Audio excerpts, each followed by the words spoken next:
waiting for this thing to crank up. I've been having some internet issues, bro. Let's hope everything go right.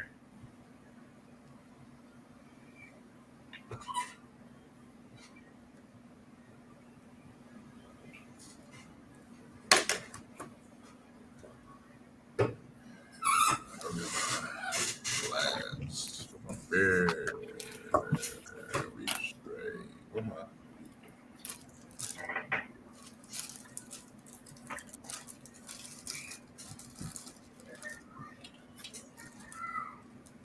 Okay. Looks like we is rolling. Y'all don't hear any feedback, do y'all? Everything's crisp. Nah. And everything is Chris. I don't hear no feedback. All right, perfect, bro. Perfect.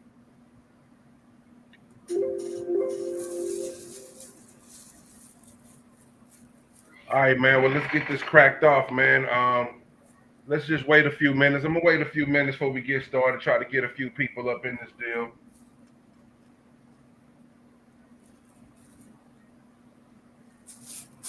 That's cool. Give me time to roll up. get yourself together, man. Somebody told me a long time ago, there ain't nothing wrong with a roll one and a cold one. So go ahead, get yourself right, bro. Yeah, I got my shit.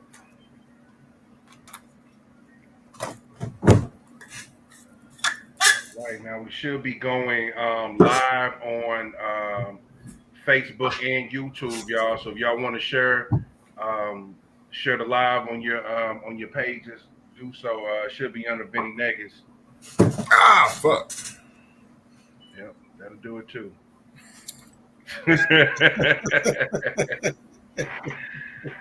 What's up? I can't see if anybody's on right now, but let me check the comments. I don't see you though. I don't see you the live. You don't see the live?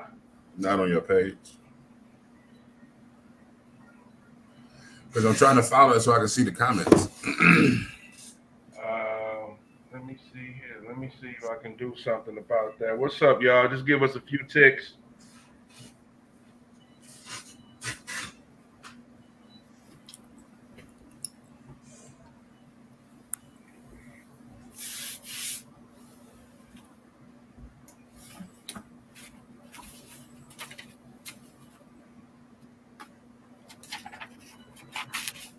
I don't see. Hey, what about you, Corey? I mean, can you see it on your Facebook? Let me pull it up.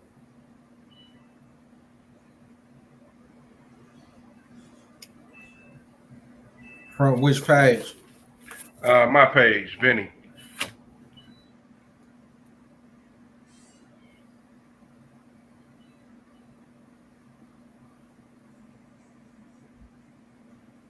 No, I don't say no live happening.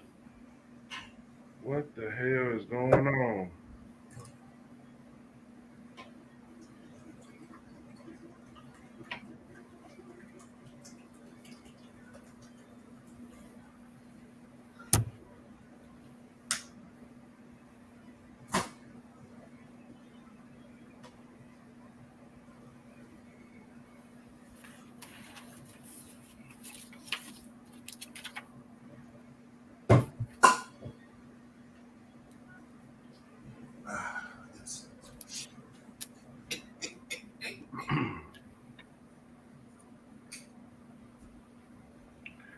Oh my gosh, this is not working out.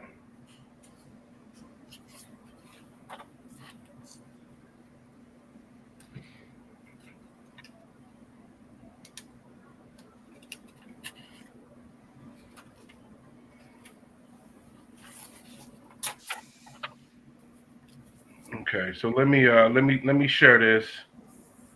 Share the feed. Let me at you guys.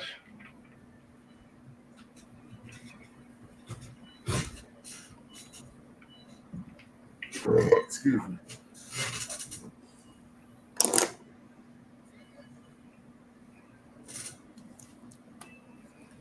I'm gonna give me some light. Okay. It's on there now. It's on there now? Okay. That's what it do. Looks like I had to do a little more maneuvering.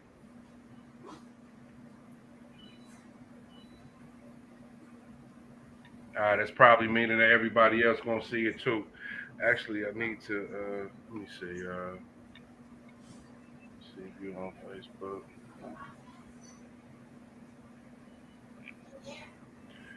Let me share one more time, man. Put at everybody. Let me share one more time.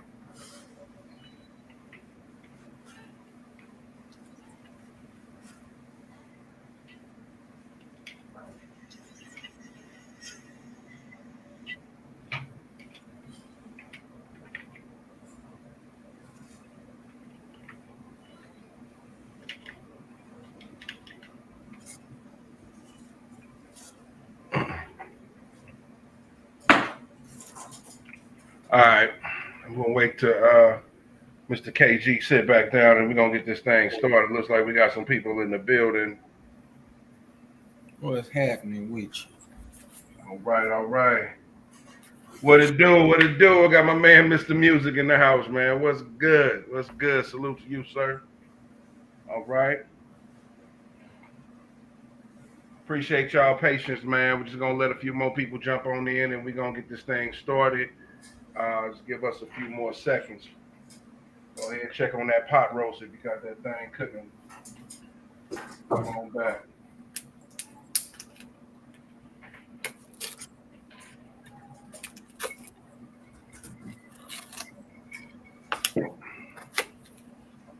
Yo, people on Facebook, can y'all hear? Can y'all hear me? I just want to make sure that you guys can hear me right now.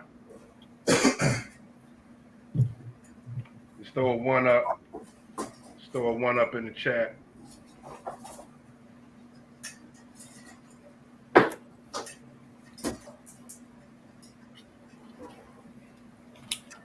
All right, I'm ready.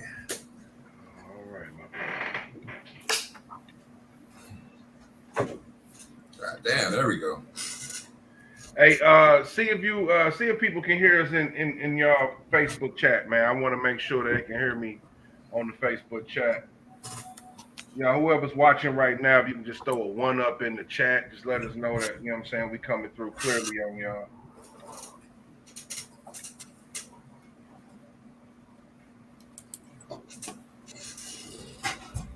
All right, bet.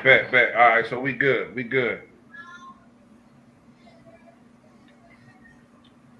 My man. So let's get this started, man. What's up, y'all? Without further ado, let's go ahead and tap on in. This your boy Vinny Vito, co-host, Spit Your Gang, Talk Your Shit podcast. With my co-host, what's up with it? What up, though? Chef KG in the building. My bad. Had to get head up. Caught him off guard with that one. No doubt, man. So at this point in time, I'd like to go ahead and introduce my guest for the evening on this edition of Coming to the Stage, featuring Spit Your Gang, Talk Your Shit. So right now we are joined with the owner and operator of Maintenance Direct, also a good friend, also a loving husband, dedicated father, somebody that's active in the community. And I'd like to present to you guys, to some that might not know, but to others that are familiar, Mr. Gregory, man. What's going on with you, brother? What's up with you, fellas? How y'all doing? Oh, man, I can't complain, man. Everything is good, man. Blessed, bro. Man, all praise to the Most High. Y'all can hear me clear? Man, you coming through, man. Cool. That's what's up. So how you want to do this, Vinny? Well, man, let's go ahead and let's get straight into it, man. Like I say, you're the owner, operator, proprietor of Maintenance Direct. So let's go ahead and talk about the genesis of that, man. How did this all come about, man? And tell me a little bit more about your company and what kind of services you provide out here, bro. Well. The genesis of Maintenance Direct, man, was probably back in 2010, 2011. I had this vision of being a handyman, you know, just being a handyman. It wasn't nothing special or nothing like that. And I learned over the years that if you didn't treat it how you wanted to be treated, if I kept treating it like it wasn't something special to me, then I wouldn't able to be able to manifest it. Mm, So I started to stay focused.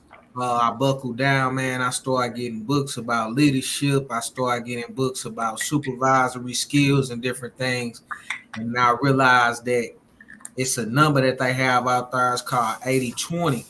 And I realized that 80% of the people don't want it and 20% of the people do. So I wanted to okay. be a part of the 20%.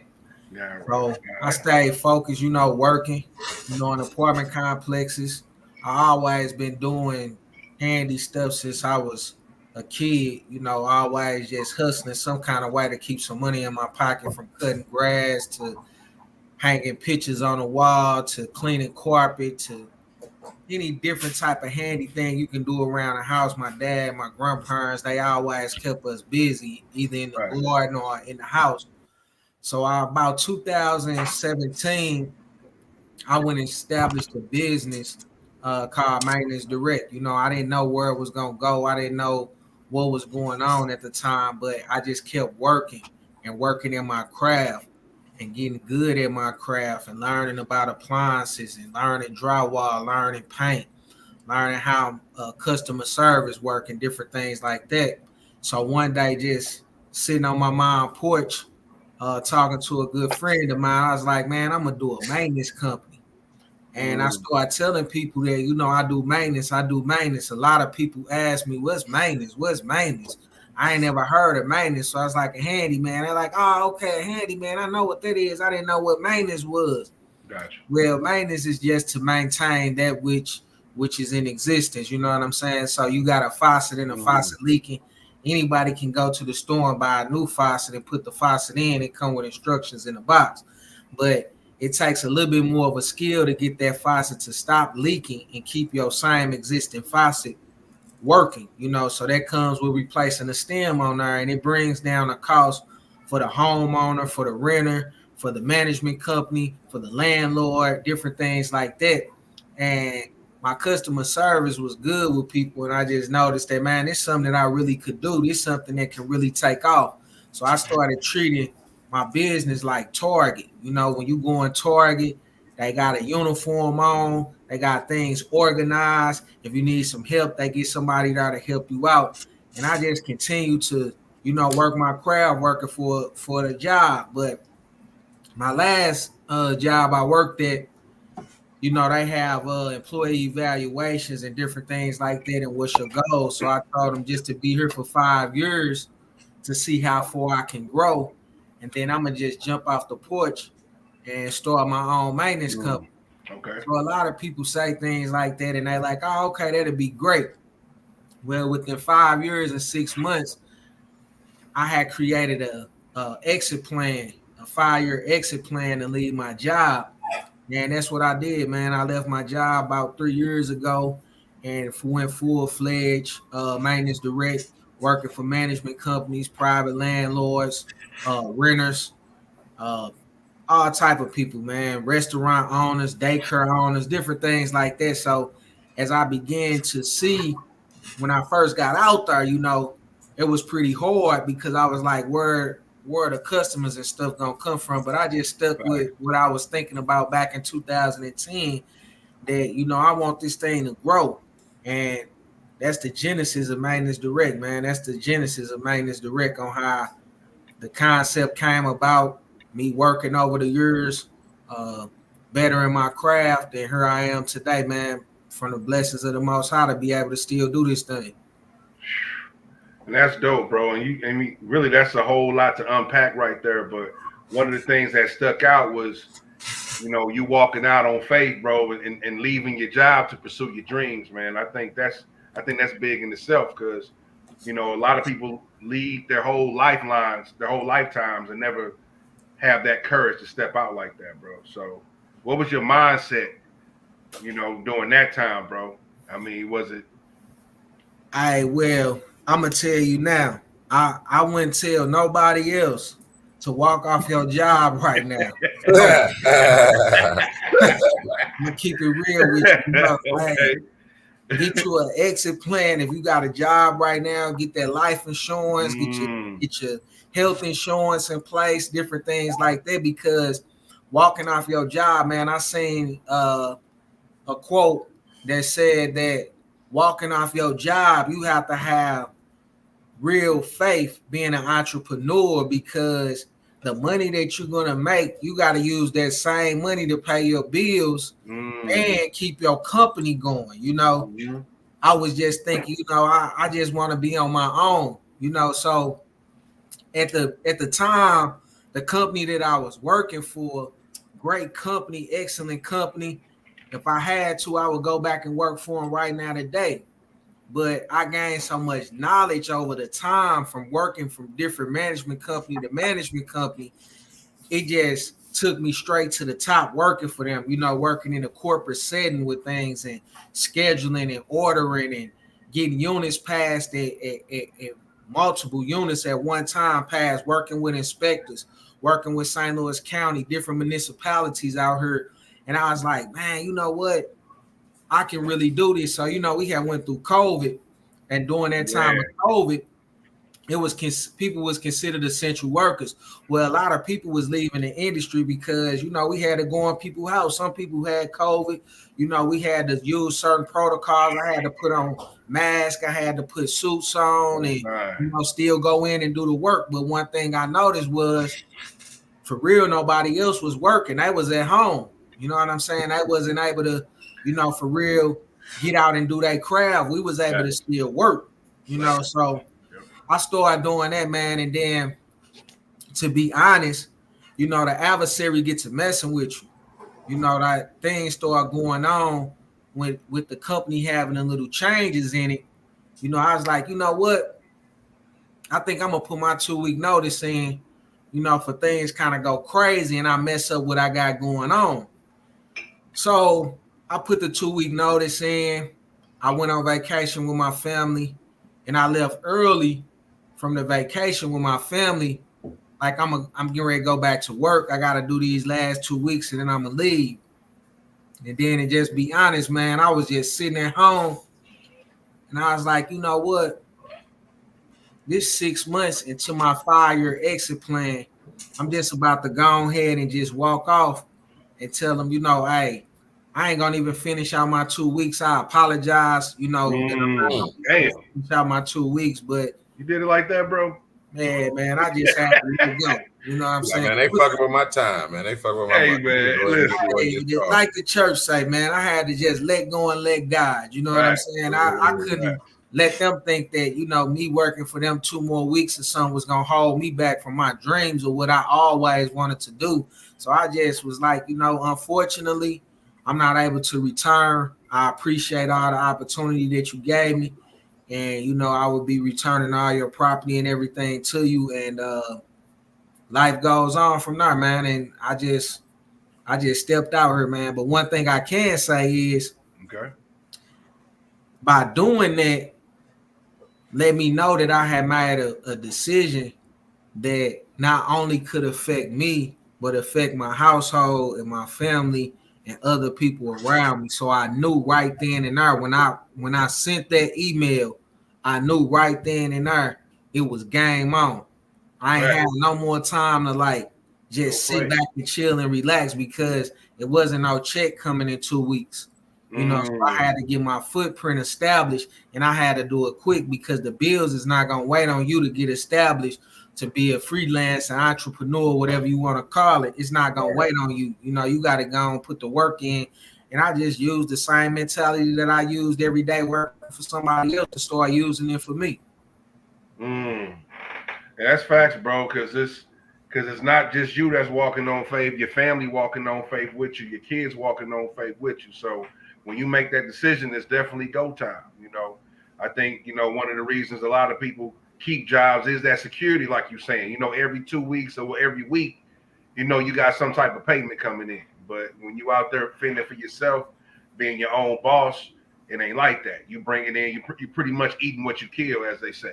Hey, man, that's definitely what you doing, man. Facts. You can be bringing in $100 1 month, $24,000 the next month, and then you back to you didn't get no money the next month. So you gotta manage money, you gotta manage people and all type of stuff, man. I ain't gonna lie, I think managing money is definitely one of the issues we got kind of facing our culture, man. Not really being financially literate. I ain't gonna lie. I done blew some money in my day too, not really having that mindset of visualizing for the future, man. So that's important, bro. Money management, definitely important, man. Before I hand it over to KG, because I already know he got questions for you, bro. But can you speak about? I don't know. You might have mentioned it, but was there like any programs coming up in high school that kind of geared you towards what you're doing today? That kind of might have helped you out. Actually, I was a trouble student going to Hazelwood East and having a lot of trouble every day. Just basically like just focusing on the work because I was more in tune with what was going on in the streets and what was happening in the streets than I was in tune with what was going on in the school. So during that time, the counselor had came to me and told me that they had a program at North County Tech that I needed to go and look at to kind of take me away from Hazelwood East all day and then give me another opportunity somewhere else. So I went there. My credits wasn't where it needed to be to get into the construction program or automotive program, but my credits was right there at horticulture to be able to get into horticulture. They had me want to try out for veterinarian, but at the time I wasn't. It's not that I didn't like animals. I just wasn't an animal person. You know what I'm saying? So I didn't want to go down that road and waste my time. But I went into horticulture, dealing with plants and dealing with greenhouses and different things like that.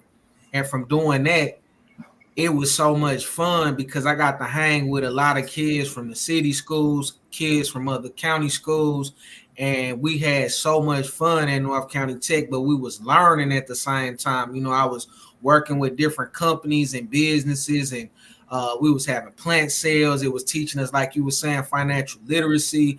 It was way better than what I was getting at the time at Hazelwood East. So once I got done with that, I actually graduated tops of tech at North County Tech, and I was on honor roll from North County Tech. I was never on honor roll at no school I ever been at before. I never was able to take my parents to award ceremonies or anything like that. So why is that? My bad, not to cut you off, but why is that you feel, man? This was the school that you was able to excel in. Was it just because like it's a different curriculum, or is it more so you was able to kind of work with your hands, so to speak? The curriculum and working with my hands and the teacher, we had a smaller classroom setting. So it was like only about, I must say at the max, 15 people. And I think 15 people is too many. So I'm going to just say 15, but it was less than 15 of us or 15 of us in the classroom, and you had to do the work. So when it was time for us, we was able to create soil, like make our own soil, make our own dirt, raise beds, growing fruits and vegetables. I was already doing it with my grandparents growing up and toiling in the soil and planting and picking and harvesting and doing those things. Right. So when I went to North County Tech, it was like second nature. But North County Tech, by having different students there from different backgrounds, it was just way better than seeing the people from the neighborhoods every day at Hazelwood East. It was just like the same cycle every day. So I always advocate the parents to look into technical schools with your kids now. Like if they're in high school, let them go and do the Explore program at North Tech. I think they still got South Tech. They might not, I don't know, but hopefully they do, bro. Go and look into those kind of programs because that's what helped me get away from wilding out and stuff at school, because I had a chance to get away from the wild side and come into some education. And I was able, like I say, graduate, and I got a letter of recommendation from the superintendent the day after graduation, and I started working immediately. And the horticulture field, I started doing landscaping. I started working for a company, cutting grass and different things. I learned how to drive the truck with the trailer and hooking up to a hitch and all those kind of things, and using commercial lawnmowers and learning irrigation and all that kind of stuff. So it really helped me and catapulted me to take a different direction, to where one day coming home from there, I just was like, man, I want to do something different. And I went into building maintenance at Vatterott. And building maintenance is what took me into the maintenance field of what I do now through Vatterott. But the spearhead of everything was from North County Tech, getting me a job and pulling me away from the streets and taking me on a different path. Yeah, that's real, bro. That's real. Because I think, I don't know, for guys, I think it's always easier for us to pay attention and focus more in class if we're kind of engaging in what's going on. Just reading and just listening to somebody, lecture all day. I don't think that's really, what we gravitate to, bro. So I think they definitely got to make sure they're keeping them programs. North County Tech, this is what we got to be voting for, making sure they're keeping these type of programs for our kids, man. Because listen, with all this AI shit coming out, all this automated technology, people working with their hands is really what's going to, keep that job force going, man, what they call essential workers. So definitely, bro, that's important. You brought up a good point real quick about the AI. I tell people a lot too. A lot of what I do, AI can't do. So maybe 30, 40 years from now, they might get some robots to come in your house and fix some stuff. But as of right now, they won't have no AI doing what the work that I do. And I try to tell people that a lot of the jobs that people are doing, AI can phase those jobs out and will phase those jobs out. So learning some type of skill or teaching your kids some type of skill is the best thing for you, and I'm working on building a program for young people as well that I want to try to get with the churches and schools and stuff like that, which we can discuss that a little bit later on. Yeah, hold on, I'm about to say, we gonna get into that, because I think what you got cooking up is definitely dope and definitely needed, man. KG, what's good, my G? What's up? He answered a lot of the shit I was gonna ask. It's kind of like, I got something though. Since you jumped off the porch, so to speak, and you got your own business. So how do you keep, because consistency is key. So how do you keep the consistent flow of work? Like, you get contracts, or do you have like a website where they come, what I'm saying? Like, how do you get like work orders like that? Like, how do you keep the cash flow coming versus being consistent with a job where you got to find your own consistency with these customers? Well, one thing I will say is the Most High is real, because my phone stay busy. I stay booked out about 3 weeks with work. I work with certain management companies that know how I get down. They know how my scheduling is. They know that I'm going to come in and do what they're looking for, because the industry right now does not have what they had 10 years ago. So a lot of the reason why I left the business is by having so many people put so much pressure on you to get the job done. I noticed that if I go out here and do it on my own, I wouldn't have as much pressure on me to get the job done. So a lot of your places that you used to see, you hear a lot of people say, man, this complex used to be nice. These condominiums used to be nice. Now they just going down. That's because they don't have an adequate staff to work those places and respond to those work orders and service requests. So we come in, I actually have a 3 to 4 tier business. We can do the trash out, we can do the painting, we can do the repairing, and we can do the cleaning, and then we hand you back the keys. It's called a turn service. For managers and different things like that, they know those kind of terms. Landlords the same way. So right now we are moving to more of a renter's market. Okay. And by being more of a renter's market and a homeowner market, you hear a lot of people saying they're investing in real estate. Well, investing in real estate only buys the house. They don't know how to fix those things that's in the house or in the apartment. So that's where I come in at to educate them, not only educate them, help them get the things done that they need to get done. So by me going in and helping you getting your unit ready or helping you get your house ready, they pass my information along. And I also have a business resume as well. And they pass the information along, and I stay cooking up, man, at all times. I'm always working. I'm always busy. I hire people. I don't fire people. I just don't use them no more until either it's time for us to work together again and stuff like that. Because anybody I deal with, we all work together, whether they are a subcontractor or they was somebody that needed the employment for the time.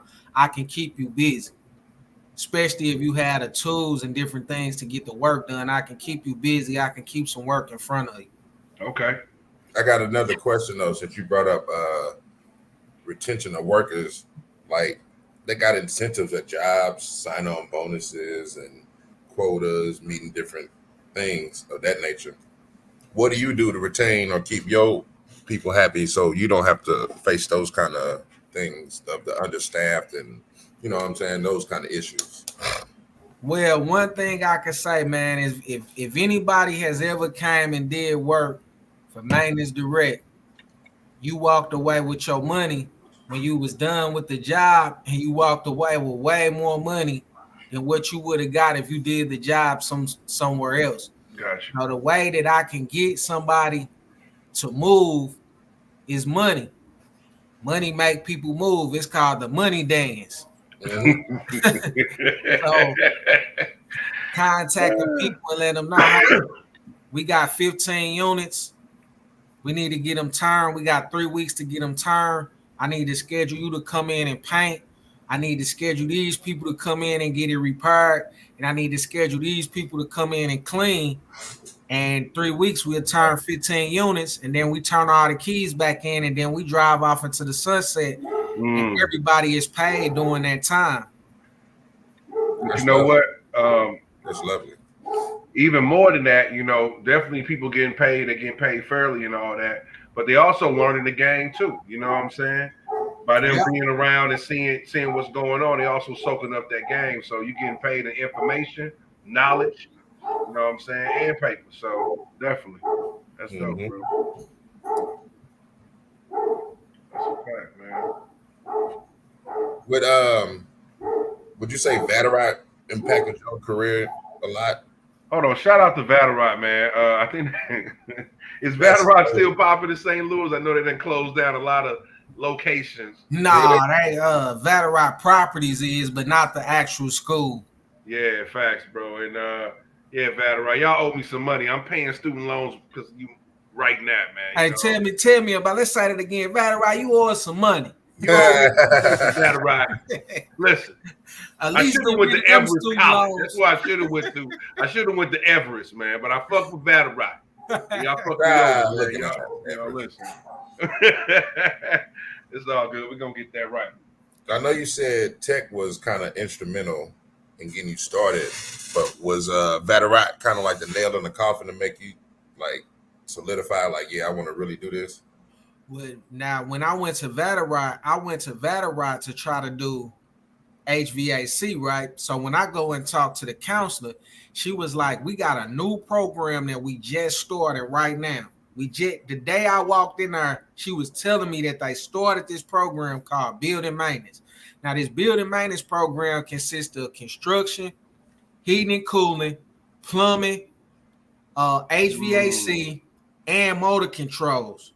So we got to learn everything about maintenance, facility maintenance, and apartment maintenance under one roof, man. We got to do it in 60 or 90 days. And when you say the nail in the coffin, man, it was the nail in the coffin, put it in the ground, and throw the dirt on top of it. Because now I had taken care of the outside, dealing with horticulture and landscaping and taking care of the outside. Now I knew how to fully take care of the inside of the home, from the roof to the basement. So now, me just being around for the next, when I at that time, I was like, man, just being around for the next 25, 30 years, I always have something to do. I will always be able to have somewhere to work, because either it's gonna be outside or it's gonna be inside. Yeah. You know, so yeah, Battle Rock really played a major role for me. Shout out to Battle Rock, man. Shout out to Battle Rock. What's good, man? To everybody just joining in, man. We are joined tonight by Corey Gregory, man, owner, operator, proprietor of Maintenance Direct, and we're really kind of diving into what his business provides and some background on how he got started, man. Because I think that's what's kind of missing these days, bro. Is people paying attention to skilled jobs. You know, skilled jobs, you can go around the world with that. You know what I'm saying? I mean, I know college is great. And like, even in my family, my parents always preached college, but I wish I would have kind of looked at other avenues, you know what I'm saying? Especially in the trades, bro. Because, you know, a lot of my friends are being very successful off that. And that's one of the things I wanted to tell my son as well. You know, there's other options. You know what I mean? If you want to go to college, it's all good, but there's other ways you can get yourself established in this world. You know? Yeah, that's why I didn't want to shoot myself in the proverbial foot by going to a university, because I knew I wouldn't even own that. Fact. So just dabble with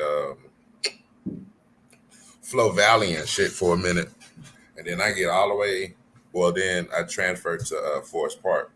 So when I get damn near all the way to completing the program, I forgot what I was doing. But once I almost get done, I try to get financial aid, and it's like, we ain't fucking with you. So that's when I just is like, fuck it. I'm going to try to do something. I don't know what it's going to be. Then I had this conversation with my auntie, and she was like, you like cooking that much? Might as well go get paid for it. And I looked up Nicole. Auntie. Yeah, looked up Nicole, and the rest was history. So, and like you said, with that traveling shit, if I'd have never went to Nicole, nigga, I would have never probably went to Memphis or went to a cruise ship or went to certain places to work. No doubt. And that's important too, like we was talking about earlier with the AI.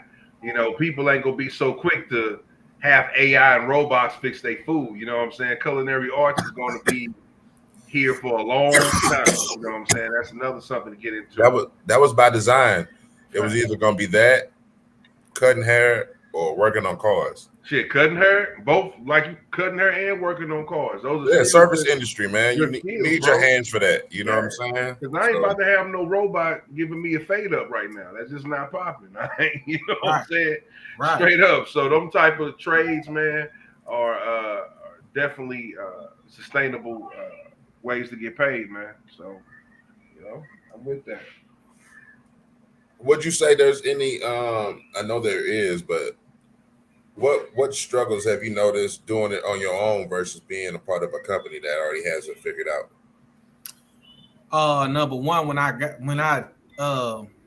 got out here, when you listen to a lot of people and they talk about that they bosses and this, a lot of people don't have insurance.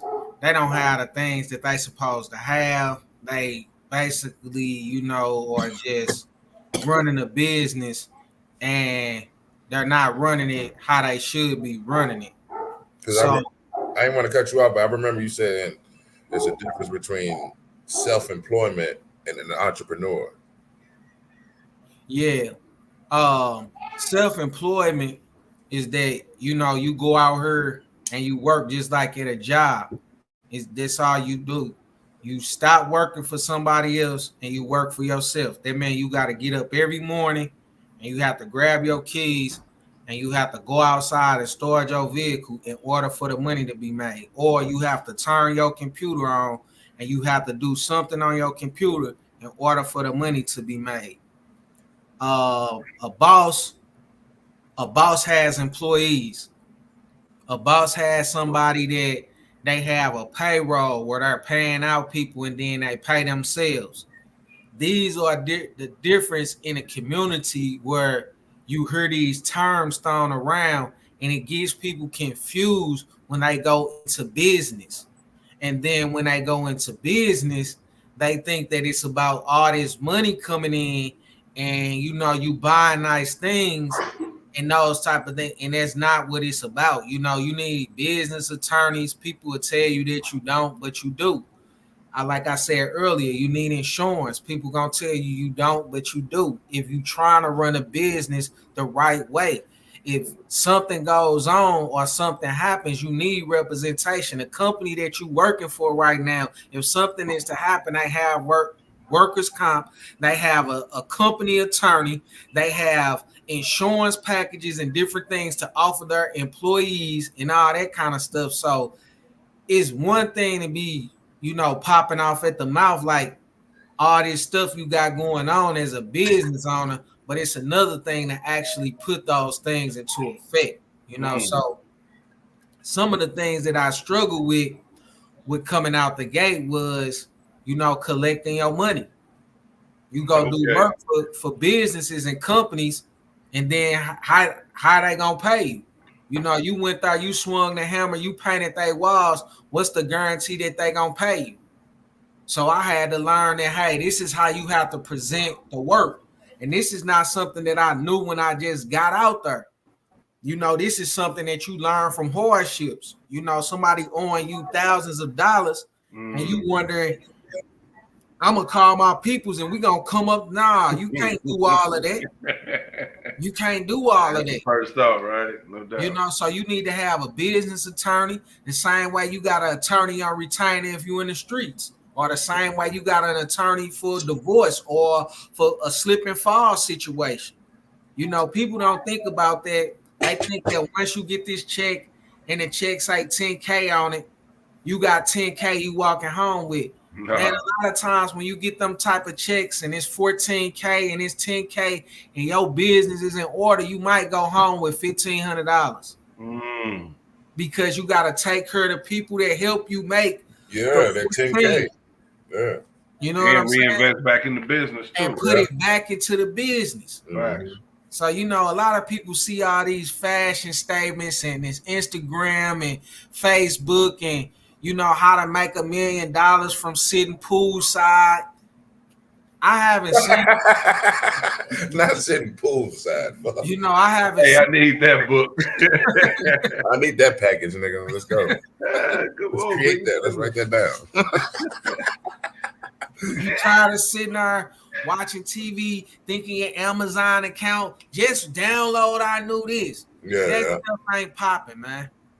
Yeah. That's not how it really works, man. Facts. That's facts, bro.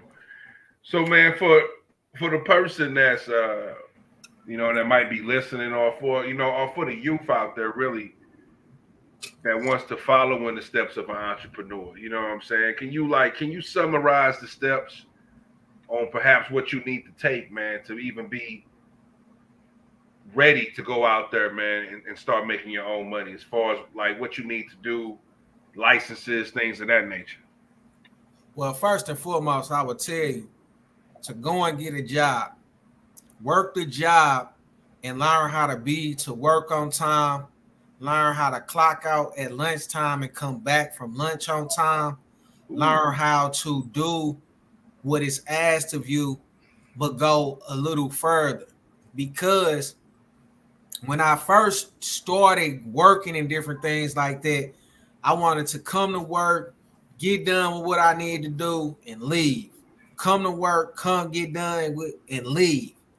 But I read this book by John C. Maxwell, and I listened to Brian Tracy and a lot of guys, Zig Ziglar and Les Brown, and they always talked about leadership, going a little bit further, being the 20%. And I started coming to work on time, but I started staying late.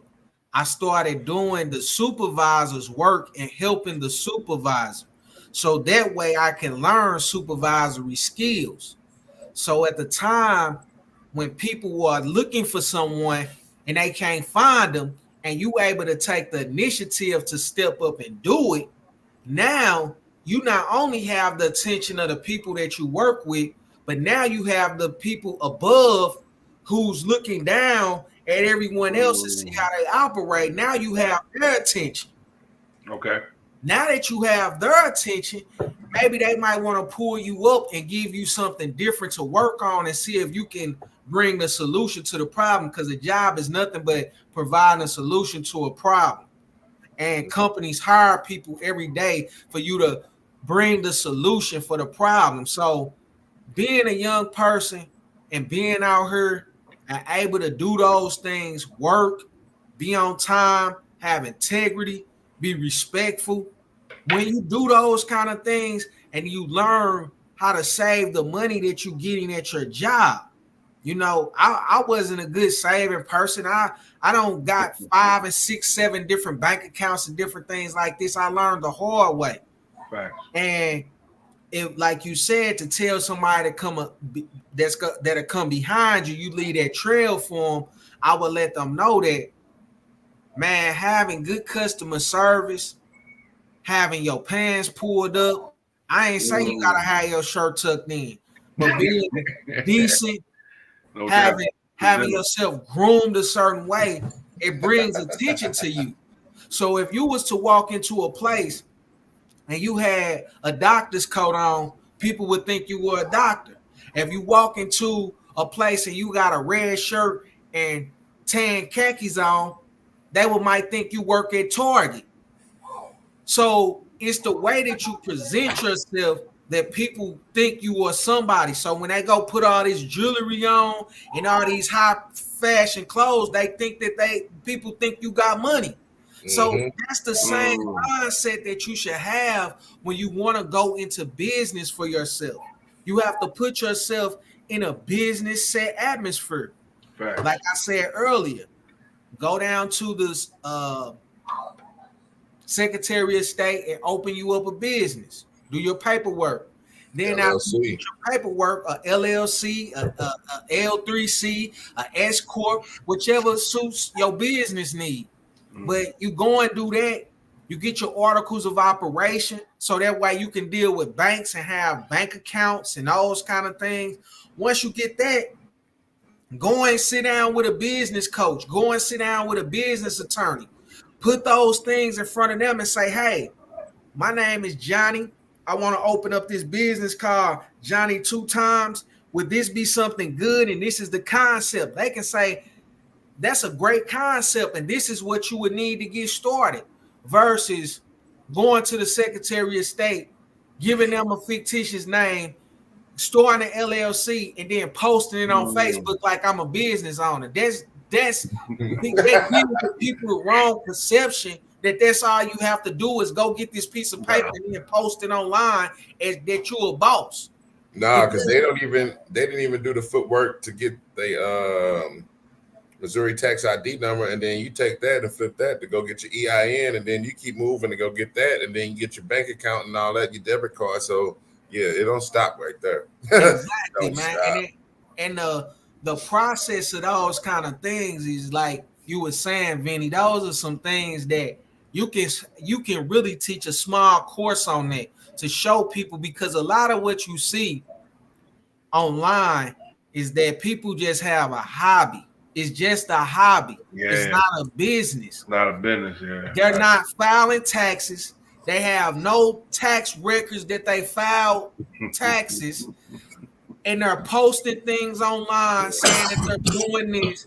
They're no different than a man or woman that's at their job, working a job, and they selling cookies, or they making t-shirts, or they making buttons, or doing floor arrangements for people, and they still work at a job. It's nothing wrong with it.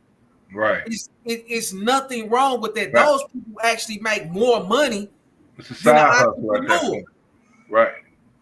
They might be bringing in $20,000 to $30,000 a year off baking cookies, but they still have a regular job. They're able to use tax write-offs for the things that they're buying to bake cookies. They might have a name that's copywritten, that's a trademark, that's established with the government. Talk to them. Where, you know, they're making money. Right. But the role of I'm a boss, I do this, I do that, it really hurts us, and it really makes me upset when I see people do that. And then you run into people that say, hey, I started my business. It's so hard. I got to go back to work. And it's like, it's okay to go back to work. If it's not working for you and you try something that's good that it didn't work, you tried it and now you know what works for you. But we got so many people barking and looking at all these algorithms and telling you all these different things when in real life, the job might be what's best for you versus being an entrepreneur. Facts. That's a fact, bro. And I think, but I think society got it set up to where pretty much they putting that message to me like you feel validated when you are a boss. Yeah. A lot of the talk you hear is about boss. It's more so, get you a good job with a good company. It's more so about boss talk. So I think a lot of people are feeling like they might have failed just because it's not happening. Yeah. And I just think they got a wrong perception, man. They're letting social media kind of brainwash them because that's what they see. You know what I'm saying? The images of everybody talking about boss shit in the music. It's boss this, boss that. So, people feeling like they failing out here. But like you said, man, a job could be what's for you. And there's nothing wrong with having your hand in different bags. You know what I'm saying? Like you say, side hustles, nothing wrong with having a job and a side hustle. But people got to realize that. I tell people all the time, if it was a way that I can go and work a job and still service the clients that I have right now, I will do it in a heartbeat because it's no difference than a person owning a company and they own Target, for example, but they also are part owners with Tide, and they also are part owners with Tesla, and they're also part owners with this. But guess what? They have a job. Their job is to make sure that their business Target is still running. Facts. So it's multiple streams of income. A lot of people tell you that.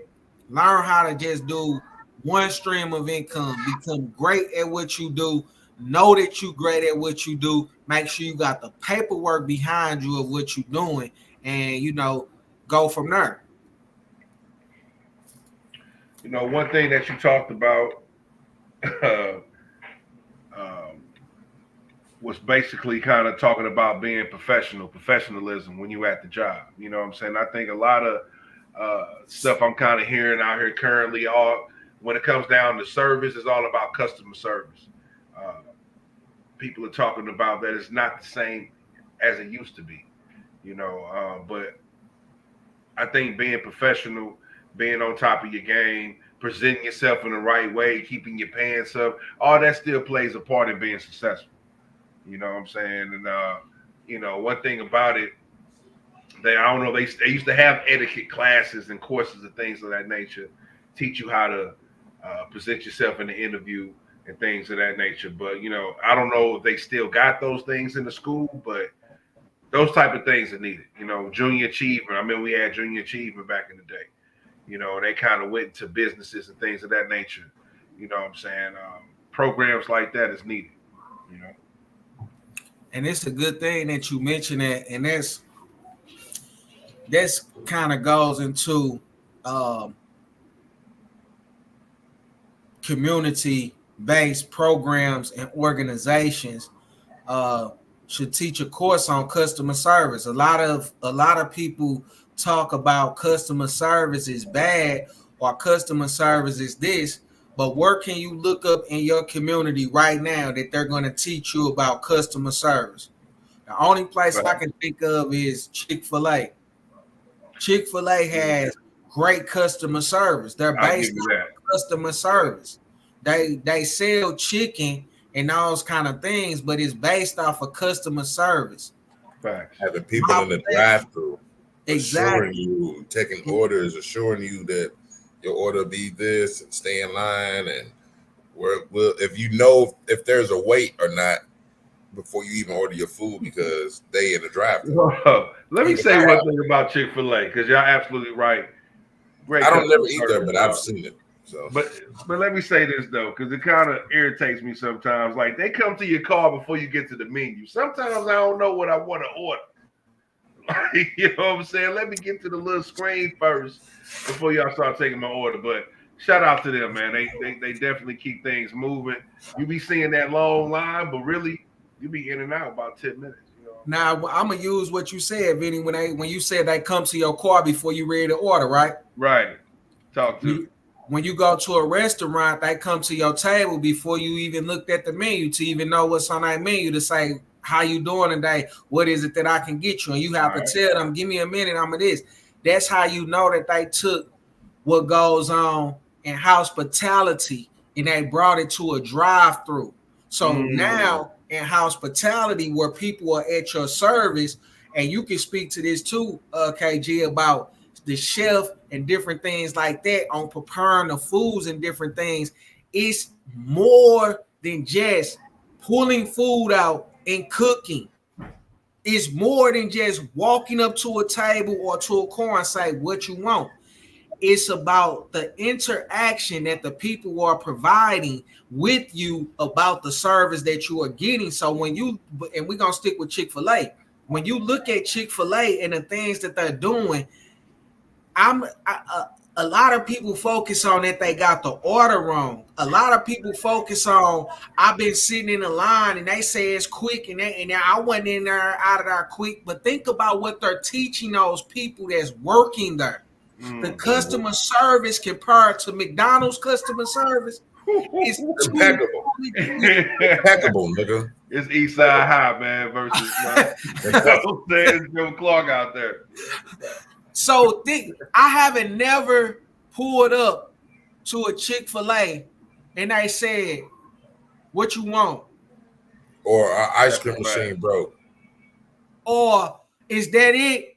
Is that it? They don't even ask you what sauces you want. They don't even ask you if you want ketchup. Like you just want a dry burger out there. You see what I'm saying? Yeah, Chick-fil-A is definitely on top of that. Yeah. And that's why I say when you go into business, you have to find anybody can sell a chicken sandwich, but how many people are packaging customer service? Because that's, like I said, that's what you really get at Chick-fil-A. Chick-fil-A, the chicken is your reward. That's all that is. Chick-fil-A is a classroom where they're teaching somebody something, and after the teaching, we get the fry and the chicken sandwich and your drink. That's all that. That's the cover that, and you pay for that. Right. So the people that's there that's learning. That's why when I talk about customer service and I communicate with people, I use Chick-fil-A a lot because their customer service. And if other companies would just duplicate the customer service blueprint from Chick-fil-A, your business would go places. You will have a line or your phone will be ringing off the hook because the way that you treat people. Right. And you know what? And even after the encounter, they, whatever they say, hey, you have a great day, or thank you for your business, or whatever. You know what I'm saying? Like that piece of the puzzle. You go to McDonald's, they basically throw the bag in the motherfucker. And then get attitude when you ask for more sauce. You see? Like what? Damn, I just got like 12 burgers and 6 fries. And look at McDonald's sales. More than and the things that they have to do, and new menus they have to create. That's a whole nother. So it's key for customer service, man, with your business, being an entrepreneur, going to work every day on both sides of the spectrum. That plays a major role in what you have to do. That's a fact. Straight up. Really, man, that would kind of remind me of a story of something that happened in my family dealing with my auntie. She was able to become a registered nurse or get on the path of being a registered nurse just because of the customer service she showed while being she was part of the maintenance team. But somebody up high always recognized her for being punctual, like you say, presentable, always being sociable with everybody. And they came to my auntie and was like, hey, have you ever thought about joining the nurse program? You know what I'm saying? So, the thing is, you never know who's watching. You know what I mean? You never know. So it always pays off, man, to be professional. You know what I'm saying? To come to work and be your best. So facts, bro. It works, y'all. Be presentable. Teach your kids how to go to an interview, how to present themselves, and how to interact with people out in the world. Because that's Chick-fil-A has definitely uh, made a mark in that. But that needs to be at all businesses for real. You know what I'm saying? It's important. It doesn't matter what business you're doing. You need to have a sense of professionalism, man. So that's dope right there. And another opportunity for people, if you those that's tuned in as listening, if you got good customer service, or about etiquette and those kind of things, that's an avenue for you to go out and play your part and teach customer service, show people how to have good customer service, show people how they should be presenting themselves, because COVID taking up people away for 2 years away from learning and understanding and having to be just at home base, it really kind of damaged everything in society for real, because when it comes to learning and understanding people, now you have to take employees and just plug them into positions, and I really don't get the training that you used to get pre-COVID, because the people that's in a position doesn't even have the training prior to COVID. Most of the people that was in those industries, they ended up switching their job because they noticed that, hey, when COVID came, I wasn't able to work as a XYZ person no more. So now I'm gonna go over here and I'm gonna do maintenance. So now I'm gonna go over here and do this. So when they come with their credentials and say, hey, I've been in hospitality for 35 years and I don't want to work there no more because the hotels had closed down. I want to work in the apartment industry, and then they have to figure it out. But instead, they should use their mindset and combine the hospitality with multifamily and provide a concierge type service at the job that they're working at, so they can better themselves and they can become valuable to the company that they're working for. But instead, it's just like I said earlier, 80% of the people are just there to get the check and go home. That's a fact. I always say that. That is a fact. A check in the chair. They say it. I always say that because there's some people that are in it for the culinary shit. It's always some people that's in it for the thrill or wanting to make somebody's meal like dope, no matter what it is. And then you got the niggas that just come in there half-ass, do this and do that. You gotta tell them to do this and do that. Like, dog, you come in here and do this shit every fucking day. Why the fuck do I have to tell you to do something when you know you're supposed to be doing it? You know what I'm saying? So that's the struggle in that aspect, because I know what you're talking about with the customer service and the hospitality shit. It goes hand in hand with cooking. So it's kind of like it starts like customer service starts in the parking lot, my nigga. Let's just start there. Right. Yeah. But you know what? Even deeper than that, like, if you got an adequate parking to park there, or is it safe, or is it well lit, or if it's cool to park there, then you walk in the door and you greeted by that host if that's what you got. And then that's how it starts. That's how it starts. And that's why I said earlier it go hand in hand, because in the apartment industry, multifamily industry, it begins at the parking lot. It's called curb appeal. So when you pull to an apartment complex and you thinking about renting there, if the trash is overflowing, if the curbs are dirty, it's trash all on the parking lot, the grass is not cut, you're not trying to live there. Facts.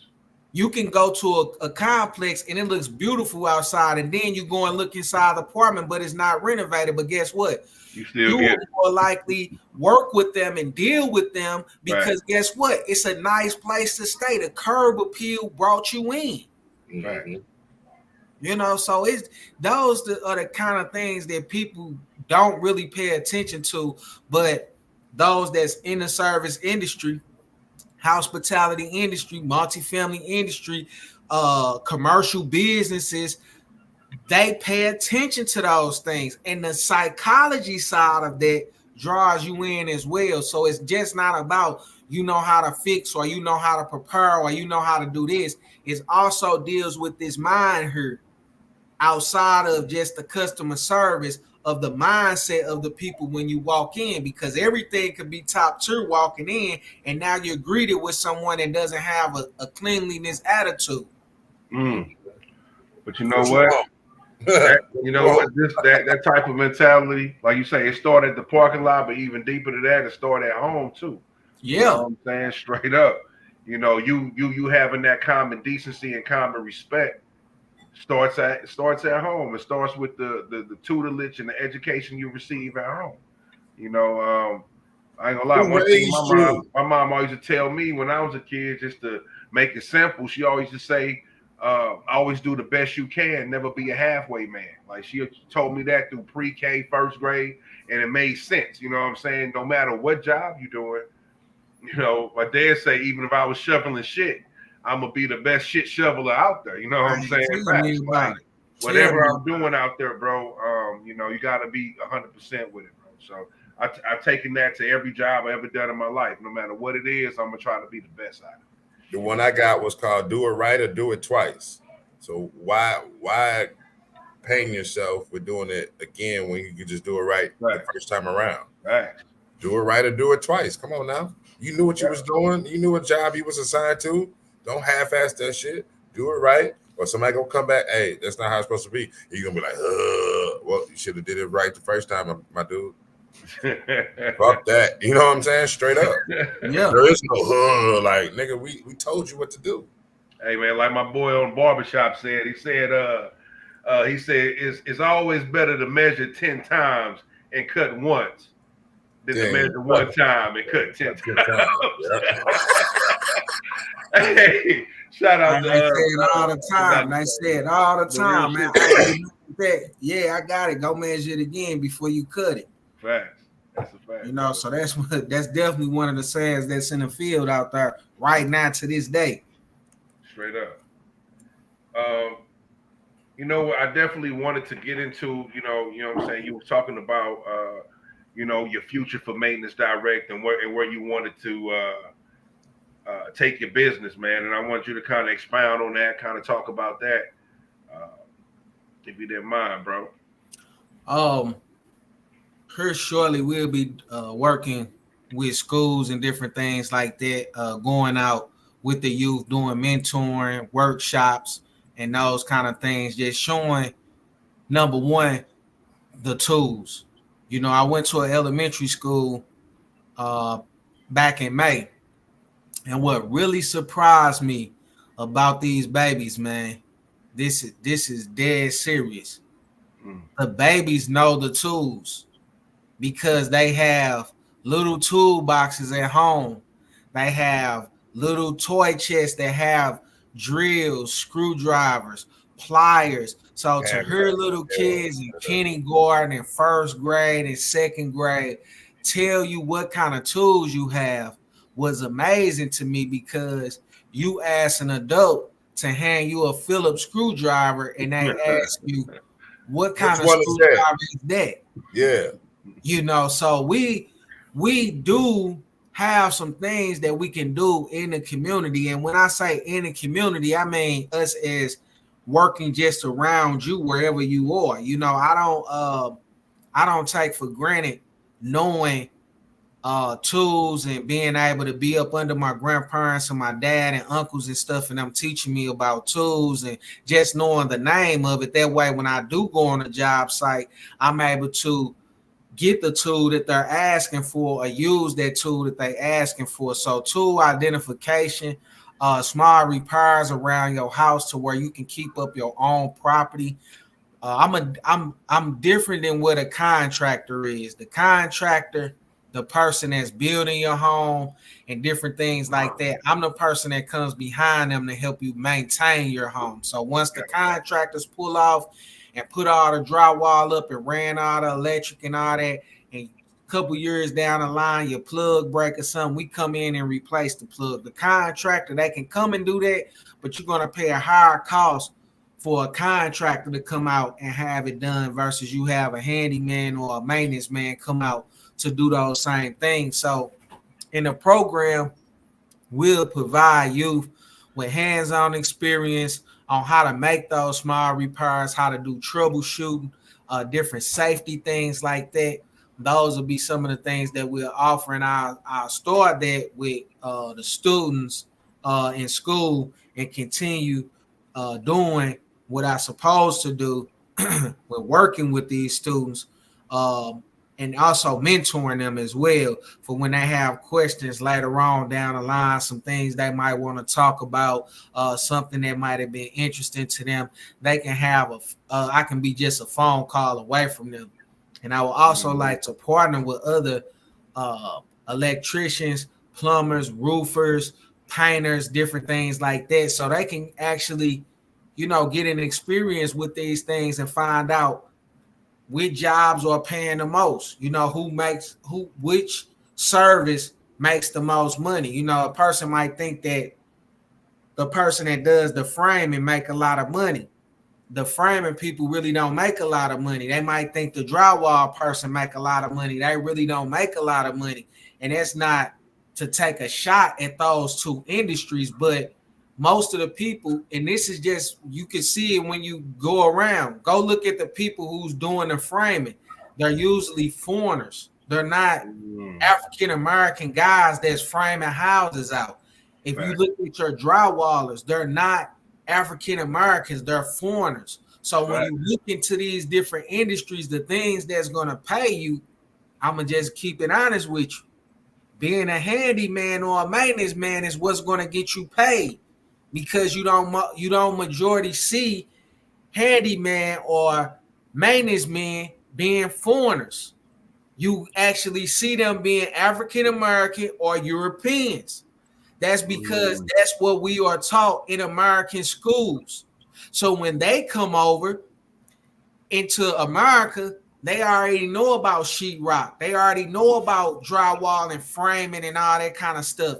So it's easier for them to acquire those jobs, and a painter as well. It's easier for them to acquire drywall, framing, and painter jobs than it is for us, because we want more for doing framing. We want more for doing drywall. We want more for doing painting. Facts. So a lot of this game that we call game that I go and get, I'll bring it back to the community to let you know that, hey, it'd be better for us to fix the dishwasher, repair the refrigerator, repair the stove, repair the washer and the dryer, fix the plug in the bathroom, the light fixture, because we know these things. This stuff is written in American English.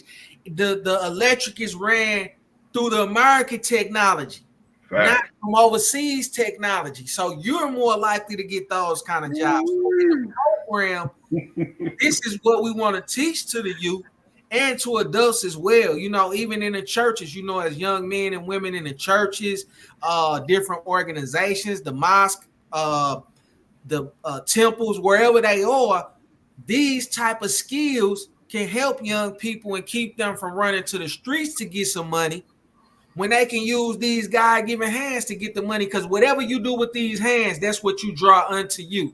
So if you fixing and repairing, you're going to bring things to you that's about fixing and repairing. If you a heart doctor, you think they bring them cars to fix? No, they bring them people hearts to fix. Facts. So it's all about what you doing and what you learning. And I think a good program, a good round-based program about maintaining the things that you have around you can cut the cost immediately from you having to contact a contractor or somebody else to do that for you. Facts. But one thing I want to ask too, as far as what does your business service? Do you do residential as well, or is is your business model more focused for like businesses, like you say, commercial, rental properties, things of that nature? Well, when Maintenance Direct first started, our main target was management companies, because management companies are short. They are short maintenance right now. Their maintenance staff is short, or it's always maintenance turnover. So our niche is to focus on apartment complexes and those things. But Maintenance Direct has put a footprint so deep in the ground to where we have come in contact through business network meetings, through mentoring students in school. We have come in contact with landlords that were suffering the same way as management companies. They couldn't find good handyman that can come and make repairs for them. Because remember, at one point in time, people were buying 5 and 6 properties, but they lived in Texas. They live in California. So every time they're getting this call about, I got a leak, I got this going on, this is going on, their phone is ringing off the hook, but they don't have anybody they can call. So once I start interacting with them, that opened us up to deal with homeowners, like I said, landlords, also with renters. You know, renters damage the property sometimes, and the management company might want, for example, they might want $150 to $250 to send somebody over to repair the hole that you put in the wall from the doorknob going through it. Or it's in the lease part, the addendum of the lease, where it shows you the damage cost of what you would pay up on move out. So those residents contact us when they have a problem in their apartment that they need to get fixed before they move out. So it's not like we only work for management companies or for landlords. We work for anybody that needs the service of a maintenance man or a handyman. A restaurant might call us because their toilet is stopped up. We service the restaurant. They might have a leak under their sink at the bar. We service the restaurant. The high rise downtown might call us because they short maintenance staff. We service the high rise. We service the barbershop. We service the daycare. So and that goes to show you that the business can take you anywhere. I have been to Texas. I've been Columbia, Missouri. I've been all over the place because the leak that's here is out of town too. And they got a Home Depot right next to where they are as well. So the same material we have here is anywhere. So wherever you move, and when you riding around, look at all the apartments they building. Look at all the houses they building. Look at all the new supermarkets. They don't have enough people to maintenance those things. They don't have enough people to take care of those things. So it's always going to be an opportunity for you to repair something anywhere in the world. Facts. I mean, and not to mention, just even over the last 20 years, you just see people diving into real estate more. There's more people buying properties, and they're going to need your type of services, getting everything right. You know what I'm saying? Do you provide home inspections for people? Yes, we do inspections. So people move out and they want to get that property ready for that next renter to move in, or you just bought a house, or you trying to sell your house and the inspector said you need to put fire caulk here, or this is the wrong type of piping up under your sink. We take those lists, we come out, we look and see what needs to be done, and we get it done so you can call the inspector back out. And between St. Louis City and St. Louis County, not speaking about St. Charles County right now, but St. Louis City in St. Louis County, I'm more versed with what their inspectors are looking for and what they need you to have done before you can get an occupancy permit to bring someone in to stay in the home or before the home is sold. Now, home inspections, meaning that real estate people deal with, no. That come in and check the wood to see if you have termites, the right insulation in the wall. No, we do occupancy inspections. And we also have a preventative maintenance program where we do preventative maintenance for the winter time, where we do preventative maintenance for the summertime, where we go in and check for leaks, check your furnace and different things like that. And we offer that for our homeowner service. That's a homeowner service, but also for management companies. So the homeowner might contact us to make sure that AC is running correctly, make sure that furnace is running correctly. We do those and take those calls. All right, facts, bro. That's super dope, bro. Super dope, man. Because I know, like you say, man, every day there's apartment complexes going up. There's all types of new housing facilities going up. And at one point in time, they're going to need some maintenance done. You know what I'm saying? Nothing lasts forever. So I think it's a great business to jump into.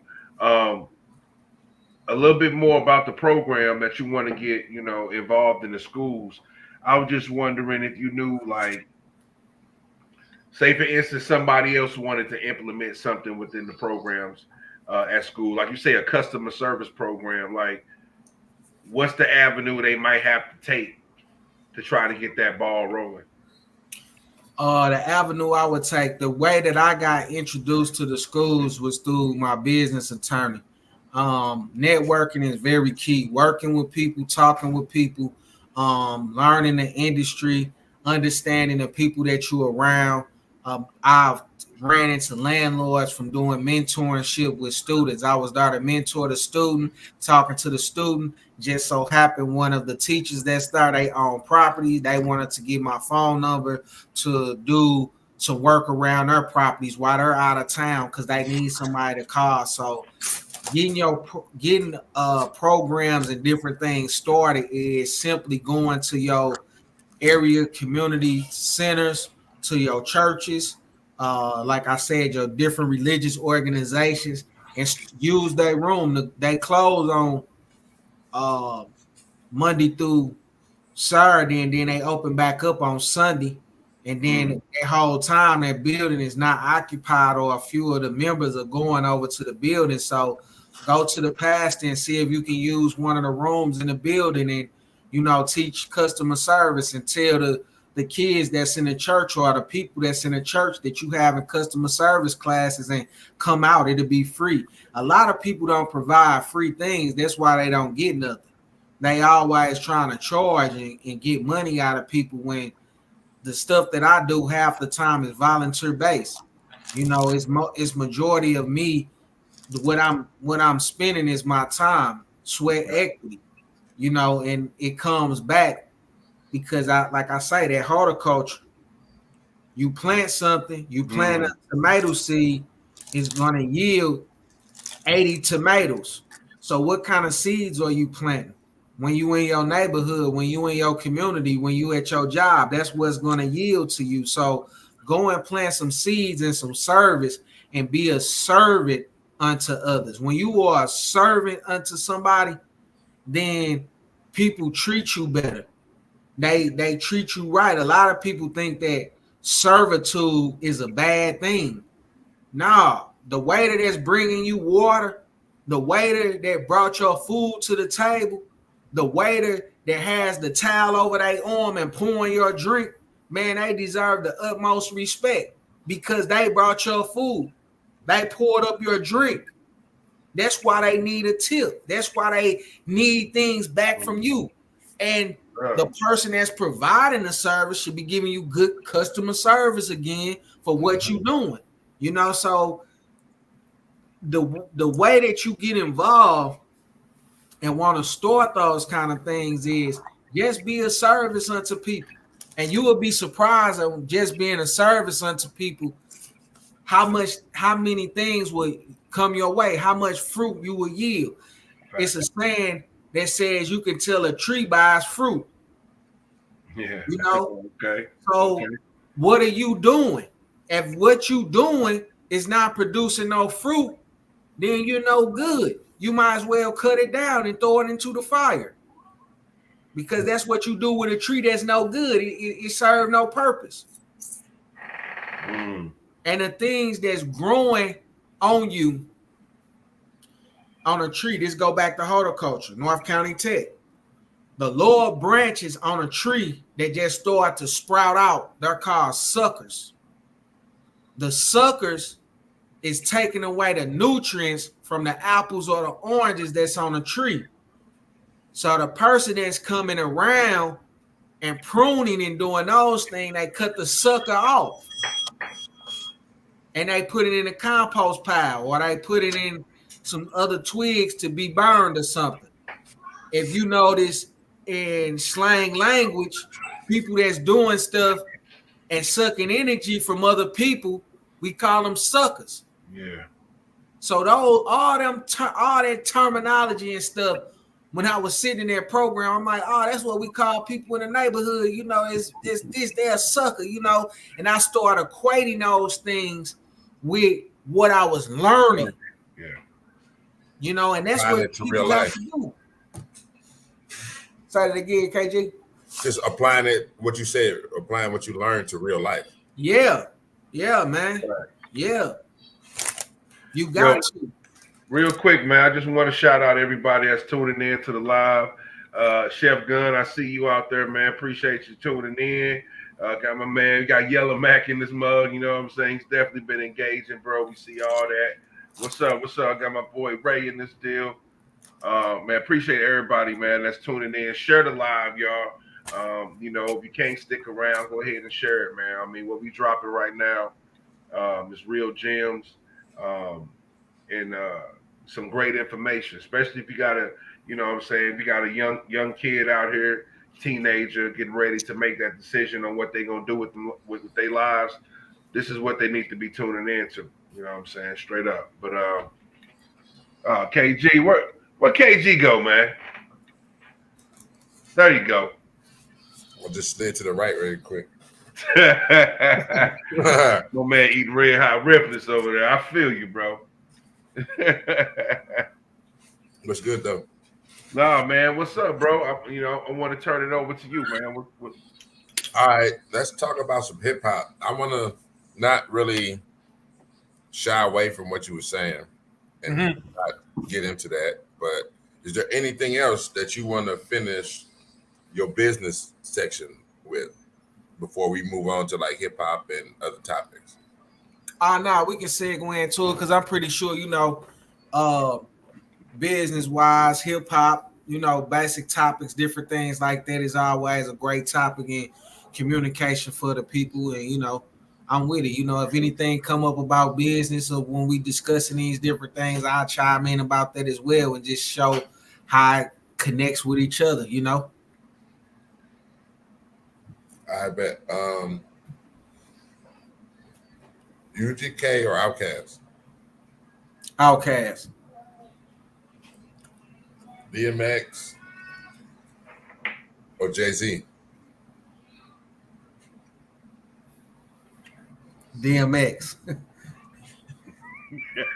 But this is my last one.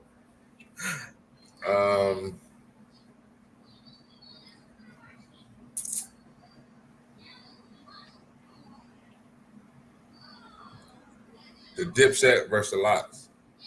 The Lox. Okay. All right. So I'm gonna ask you this. In the kitchen, we almost automatically have to have music to work. It gives you a vibe, it gives you a rhythm, you know what I'm saying? So I'm curious, when you were on the job, like doing your thing, what was you tuning into, or what got you through your day? Well, right now, working, when I go into a unit and I'm not to do the work or anything like that, the majority of the time I started off like some Al Green. I might have some Commodores going. I might have some Isleys or something going. Okay. I might turn on Mary J. Blige, different things like that, just to, you know, get my work on. Cause I like to work more like jamming and grooving. And then later on part of the day, probably like 2:00, 3:00, you know, it started getting noon time. Then I started listening like Payroll Giovanni, A-Bar, MJG, you know, different things like that, you know, that just giving me some information. It gotta be information. If it ain't information, I really can't listen to it. And then it gotta have some substance. And then ride home or getting off after, like, I might have went into your apartment or went into your house to do some work, and then it got some young people in there and they might be listening to some of the newer hip hop like Finesse Two Times or Drake or some Kendrick. I listen to that to kind of see like where everybody at now, like nowadays, like what they listening to, because I really don't know like who is the hottest people like right now today. Yeah. So I listened to that because when I was in a house, I'm like, man, that's a cool little beat right there. That's a cool little jam. I'm gonna see if I can catch me a little freestyle, on the way home with Bobby to it. You know what I'm saying? But once they start talking and they get into some other stuff, man, I have to cut that stuff off because I can't feed that into my spirit like that. You know what I'm saying? I can't have some of the stuff they be saying like up in my head, So I end up cutting back on some old school or something. But that's basically how I do. I go old school, R&B, and the reason I do that is because majority of the time it's older people that's still at home, and my music might be going through the vents or it might be coming outside. Oh yeah. You're playing something that's more agreeable Yeah. versus. Yeah, I get it. I get it. Yeah, I got you. That all goes back to professionalism, Yeah. Fact. Who raised you? Fact. But you know what? Exactly. You did say two names at the end of that. You said Kendrick, Drake. Real quick, who you felt won? You know what I'm saying? Kendrick or Drake?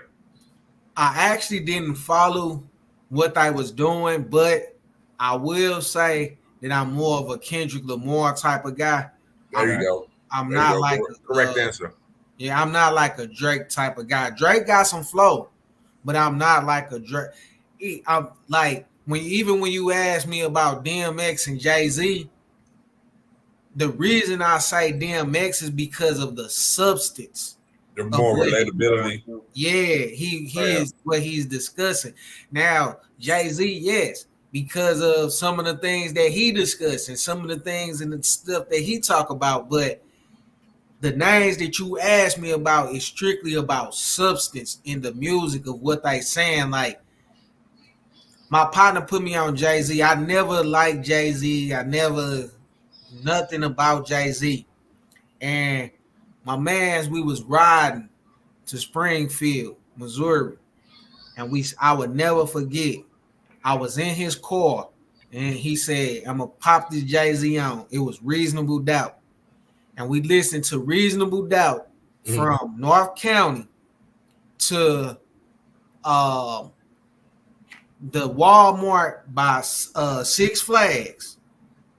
And when we pulled over at Walmart, I bought every single Jay-Z CD that ever came out. Just from listening. Shout out to this, man. You just made his day with this. I'm so mad at this, but you just made that nigga's day with this shit. Straight up, man. And I was like, this dude got some, this dude talking serious on her. And then I was just like, Jay-Z got them flows, man. He pretty good. And AZ as well. You know what I'm saying? AZ, Nas, the Locks, stuff like that. I like substance, man. I like to hear about what went on in the game and how brothers changed it to who they are today. You know what I'm saying? Because I always gravitated to that, but I knew that wasn't going to be my lifestyle. But that's what I gravitated to because I like the outcome of some of those situations. Some of them, people wind up in a cemetery or the penitentiary, but I know a lot of people who was able to mentor a lot of young men and turn their life around from, just the type of lifestyle that they rap about. I'm curious to know, how did you get on Payroll Giovanni? A lot of people don't know about him, bro, and a lot of people don't know his story of kind of, I'm gonna say similar to yours, but it's just different stratosphere with rap versus what you're doing. But I mean, man, how did you get him to Payroll Giovanni, bro? Because that's a Detroit nigga, man. Come on, man. Man, I'm gonna just say, man.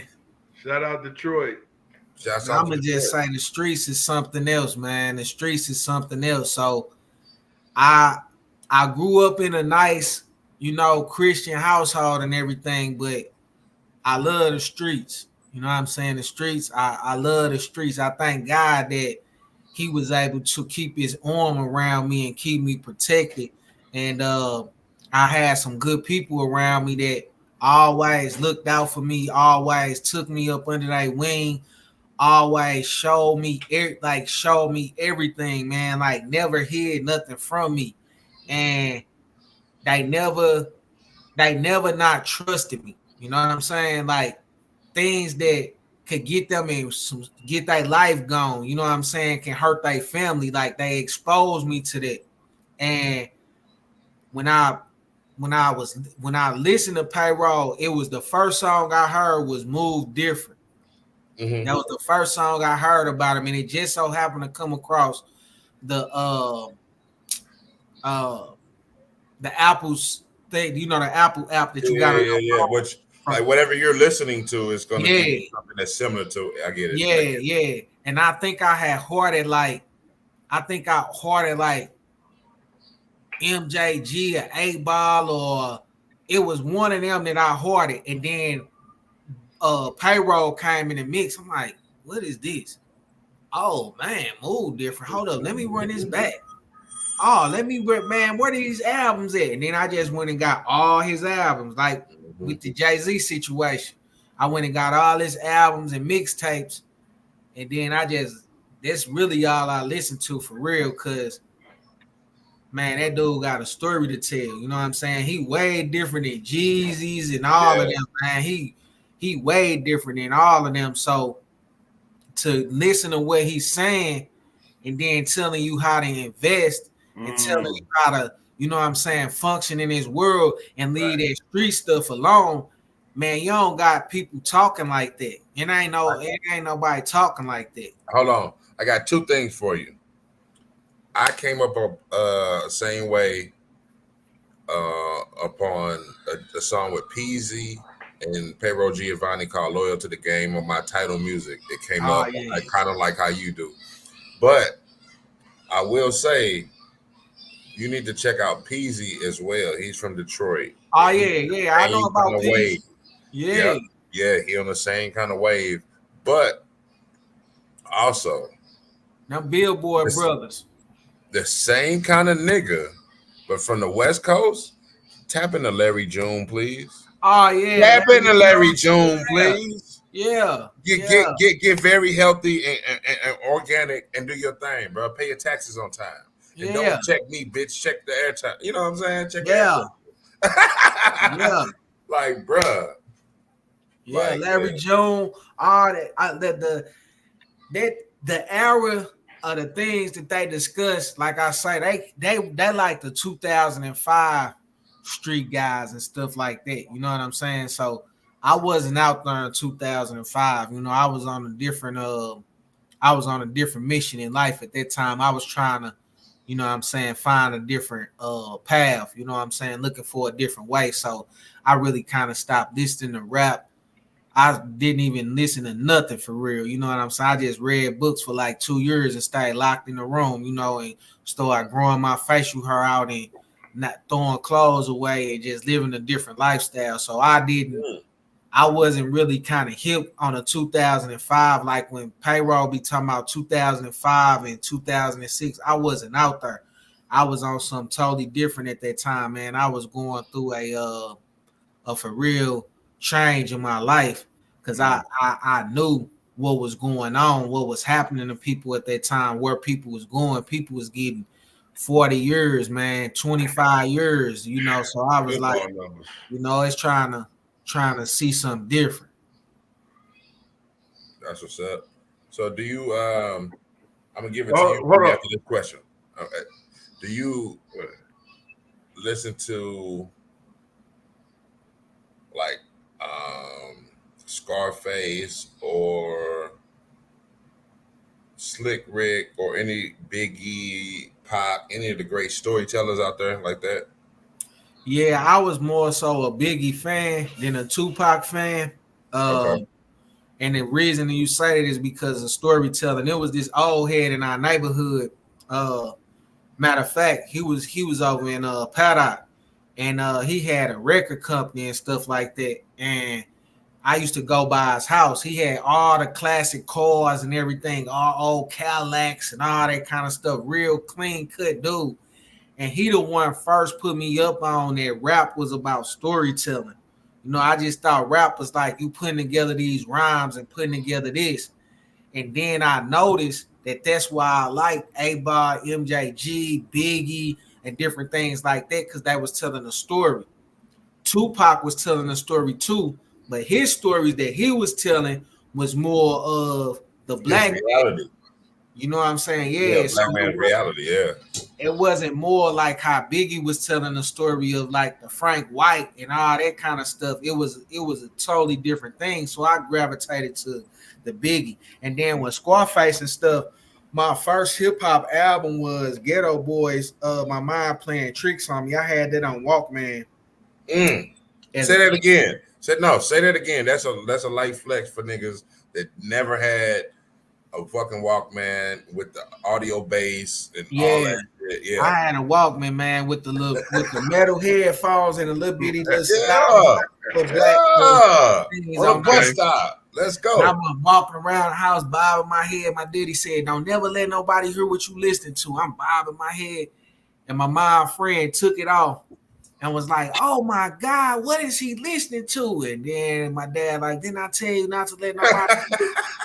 I was like, man, my mind was playing tricks on me. I thought nobody couldn't hear me. So I told you not to be walking around with that on. So that was my first time being exposed to rap. And then my brother exposed me to like Outkast and stuff like that. So I really think too that the music that you were exposed to as a young child is what you listen to and what your body kind of is tuned to. That's why I listen to the old schools and the Mary J. Blige's and all that kind of stuff, the R&B. But back then, listen to everything. H-Town and listen to everything but country. Just to be completely honest. You said you did what? I said I think I listen to it. I don't know if you do, but I listen to everything just about but country. I got a few country songs that I listen to. A few of them, but not like heavy, you know. Not heavy. Yeah, we ain't all immersed in the culture. Even though we started country music, but that's enough. We gonna say that conversation. But you know what? Just on the same vein as music, I did have a question, man.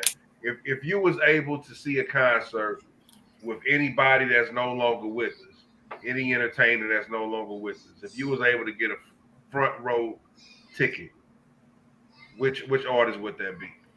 You said that they no longer with us? There's no longer with us. I got an answer for that too.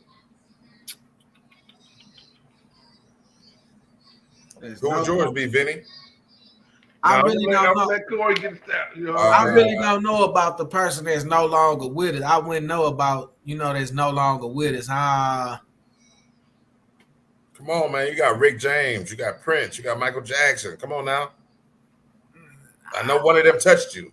Pause. No Diddy. I mean, not for real, man. Like I really ain't like a Michael Jackson and Prince. Like I gotta see, that just ain't me. You know what I'm saying? Somebody that's living right now. All right.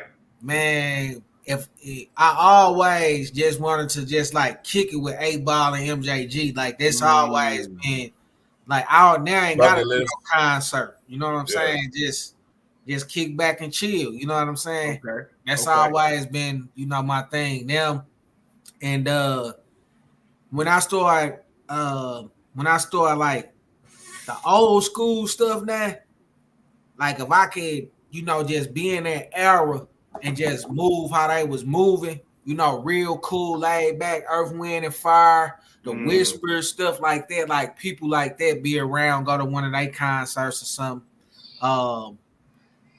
Going to one of their concerts right now today, nah, because all of them ain't going to be there, and then it's going to be somebody in for them. You know what I'm saying? So if it was them, yeah. I got you on that. What's your answer, Vinny? I got mine locked. Well, you know what? I mean, if I was able to see anybody in concert, it'll probably be Biggie for sure. Biggie? It'll be Biggie for me, man. I mean, that is my favorite artist, a rap artist of all time for sure. It's big, so. And I ain't even think about them to a Biggie and Pac and everything. Yeah, but come on, man. You gotta think outside the box. But I wouldn't trip off the concert, and then I'm really not a concert person anyway. I got you. That really like my thing. That's It's just really the music. It's really the music. You want to chill right? with the person in a actual element. In that actual element. I'm the Yeah. person type of person versus the concert. You know, I'm like, this mug nice, but I'm sitting the whole time and like, oh, that's my cut right there. You know. For me, you rather meet the person, have a conversation. I mean, that's super dope. Facts. Yeah. Facts. Yeah, like straight up sit down and rap with you. Like when y'all was with Devin the dude and you know what I'm saying, chilling with the dude, like that's more of my element right there, man. Like cause he got the flow and he already talking about what you want to talk about. So just imagine just being able to rap with him in a regular conversation without the flow. You know what I'm saying? It's just, and that's how I feel about 8Ball and MJG. You know, they got so much lyrical content just to rap with them. And you know, I always tell people shit. Just shout them out, man. Let's shout out 8Ball MJG, man, because you keep bringing them up. I'm gonna shout them out because coming out hard has to be one of the greatest rap hip hop albums of all time. I could agree. I don't care what number you put it at, nigga. That's gotta be one of the greatest skip 9-song albums ever created. I'm gonna tell you, I was just about to say that's the best 9-song album. Yes, 9 songs, smack in the face, bro. You gonna get 10 and like songs you said, that's definitely the best album ever created, man. It goes with the story. It goes with the storytelling, Mr. Biggs, Strong Arm Robbery. Like I feel, you know, the dope part is finding out, well, at least for me, years later, that MJG did all the production for. You know what I'm saying? Yeah, he did every track. That's all MJG production. So that I like number 9. To me, bro. I like doom doom doom. And that's all MJG. That's hey, bro. Hey, that's that shit. Because they used that later. They used that later for the Smoke Session Confessions here for the radio station. I mean, listen, them type of tracks. We old enough to remember that. Trust me, young people going to dig up them tracks. I hate to say that number 9. That number 9 though, he was like, niggas be burning up with the shit that they mail us. Oh, come on, dog. Like, come on, But mine would be. I think they never got the recognition that they really supposed to get, dog. Like they really was the number ones to me above UGK them. UGK them just had good hits there. Like they had albums, like whole album. They still got stuff outside of the coming out hard, man. They got the My Life, that volume 1 with Dip, man. They got all them tracks. Like I can listen to 8Ball MJG stuff all the way through, Almost Famous, Space Age, and all that kind of stuff. Come on, 8Ball had lost the first. I had to say Double this. Dish with the bonus track. I gotta say this. Triple Disc was lost before or after Life After Death. And I think that was before. That was a triple disc, right? That's a triple disc because the third disc. I think that was before. The third disc was kind of a compilation of a lot of niggas, but the first 2 discs, nigga, was straight 8Ball, bro. Yeah, I think that came out in '96, man. I believe. But that's the same year. That's the same year as Pac then. Yeah, Pac came out in '96. Big came out in '97. So I'm gonna have to say 8Ball set the tone in hip hop for a double CD. Yeah, I mean, 8Ball now set the tone for me. Period, man. I see, nigga. You couldn't tell me nothing about them, man. I'd be like, what? You tripping. You must ain't never heard real rap before. It's a whole other 75 other groups out there, man. All I knew was them guys when I heard that coming out hard, man. That was like, these guys got that flow. Yeah, they got it. Shouts out to my uncle. He played that shit from side A to side B on the cassette. And I just, you know how you hear something and you may not know what it is, but you just fall in love with it. That was that, because once we left, I was just like, man, that is. Once I came back into it, once I got older, because I was young, I was like 12 years old when I first heard that, maybe 11.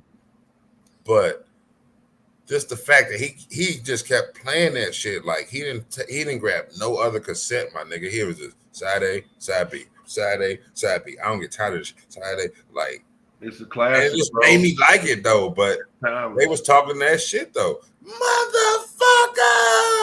Right. Doom. Like they came in like he said, coming out hard. Like that shit But hard. you know Bro. what? They don't get a proper respect when everybody talks about who's the best duos. Of course, we mentioned Outkast, we mentioned Jadakiss and Styles, but man, A-Ball MJG, man, you can tell they actually wrote together. They fed off each other. You know what I'm saying? MJG is stop right here, A-Ball come right back, MJG come right back. Like you can tell they had a camaraderie like no other, man. So when it goes down to best duos, for me, they always gonna be top 5 in my book. You know what I'm saying? Because it's just like that. But speaking of top 5, hold up. What's your top 5, G? Corey? My top 5 would be Ballin' G, Biggie,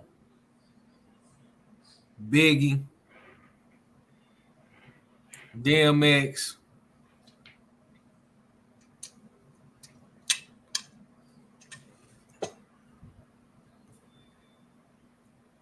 yeah, it gets kind of tough that 4 and 5, man. I'm gonna go and throw Outkast up in there. I'm gonna throw Outkast up in there. Okay. And I think I know where you about to go. I think you might as well throw Scarface or UGK in there. No, I ain't gonna say nothing. No, I ain't gonna say nothing. But I'm not influencing nobody. Just saying. I can kind of smell some Texas though.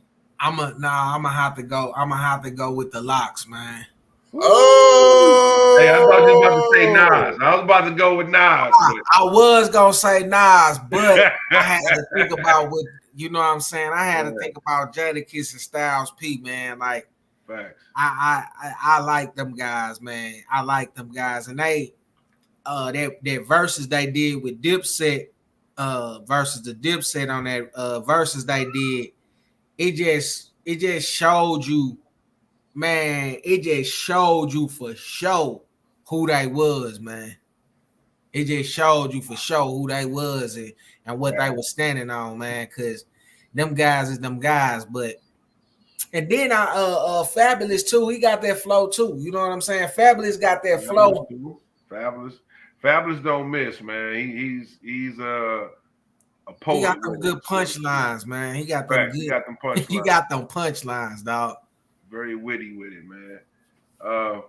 Listen, let me shift gears, man. Hold on. One more question. You brought up verses. Did you watch a lot of the verses? And if so, which was your favorite one? The Locks and the Dipset. Okay. Of course. That's number one. Nah, hold on. I'm about to say, it's been a lot of the motherfuckers, bro. Hold on. You spoke too soon. The Locks and the Dipset second. But that Yeezy and that Gucci, man. Ooh. Hey. You know what the next question is, right? You know what the next question is? What's that? Who won? In your eyes. Jeezy won that, dog. Oh, this is thank you, man. Thank you. You hear this, people? Hold on. That motherfucker. I'm tired of these. And the reason I say Jeezy won, Jeezy won is because the mindset is what took Gucci to lose, because Gucci was too grown and too old to be conducting himself in a manner he was conducting himself. And the response from Jeezy was way more respectable than what Jeezy was. Than what Gucci Man was up there doing. And I remember it like yesterday. It was something that Jeezy said when he was trying to talk to the man and tell him, that things happen, this and this and that. And that's what real men supposed to do, in my eyes. They supposed to make amends. But instead, Gucci wanted to act like he was being some type of old Rudy Poo ass dude and not trying to understand where it was coming from. And when that beat dropped and Jeezy started performing, man, I just was like, he killed it right there, dog. He killed it, man. And that platform as well was a better chance for them to cause amends, to show other men how to come together and put shit down. And Jeezy was way more on point with doing that. Gucci Man was still trying to be gangster, man. He was still trying to, prove his point, which a man got a right to do that. But I wasn't feeling it. Hold on. I'm gonna have to humbly and respectfully disagree with you, my nigga. That's cool. But I'm looking at it from a different aspect. You're looking at it from the confrontation aspect, right? Uh-huh. Hold on. You're looking at it from the confrontation aspect when he was like, I'm smoking the whatever that pack, whatever. I get that. But when Gucci Man said, nigga, that was 05 and I'm still making hits right now, nigga, I felt that, nigga. Like, I'm about the music part. Like, the other shit was cool. But, nigga, when he was still dropping shit with Bruno Mars, still dropping shit with Kodak Black, still dropping shit with whoever, it's like, come on, bro. Where is you at? You living in 05 and 06. Nigga, we talking about right now. But listen, bro. Minus the bullshit, because I was still Team Gucci with the bullshit. I ain't gonna sit here and lie to you.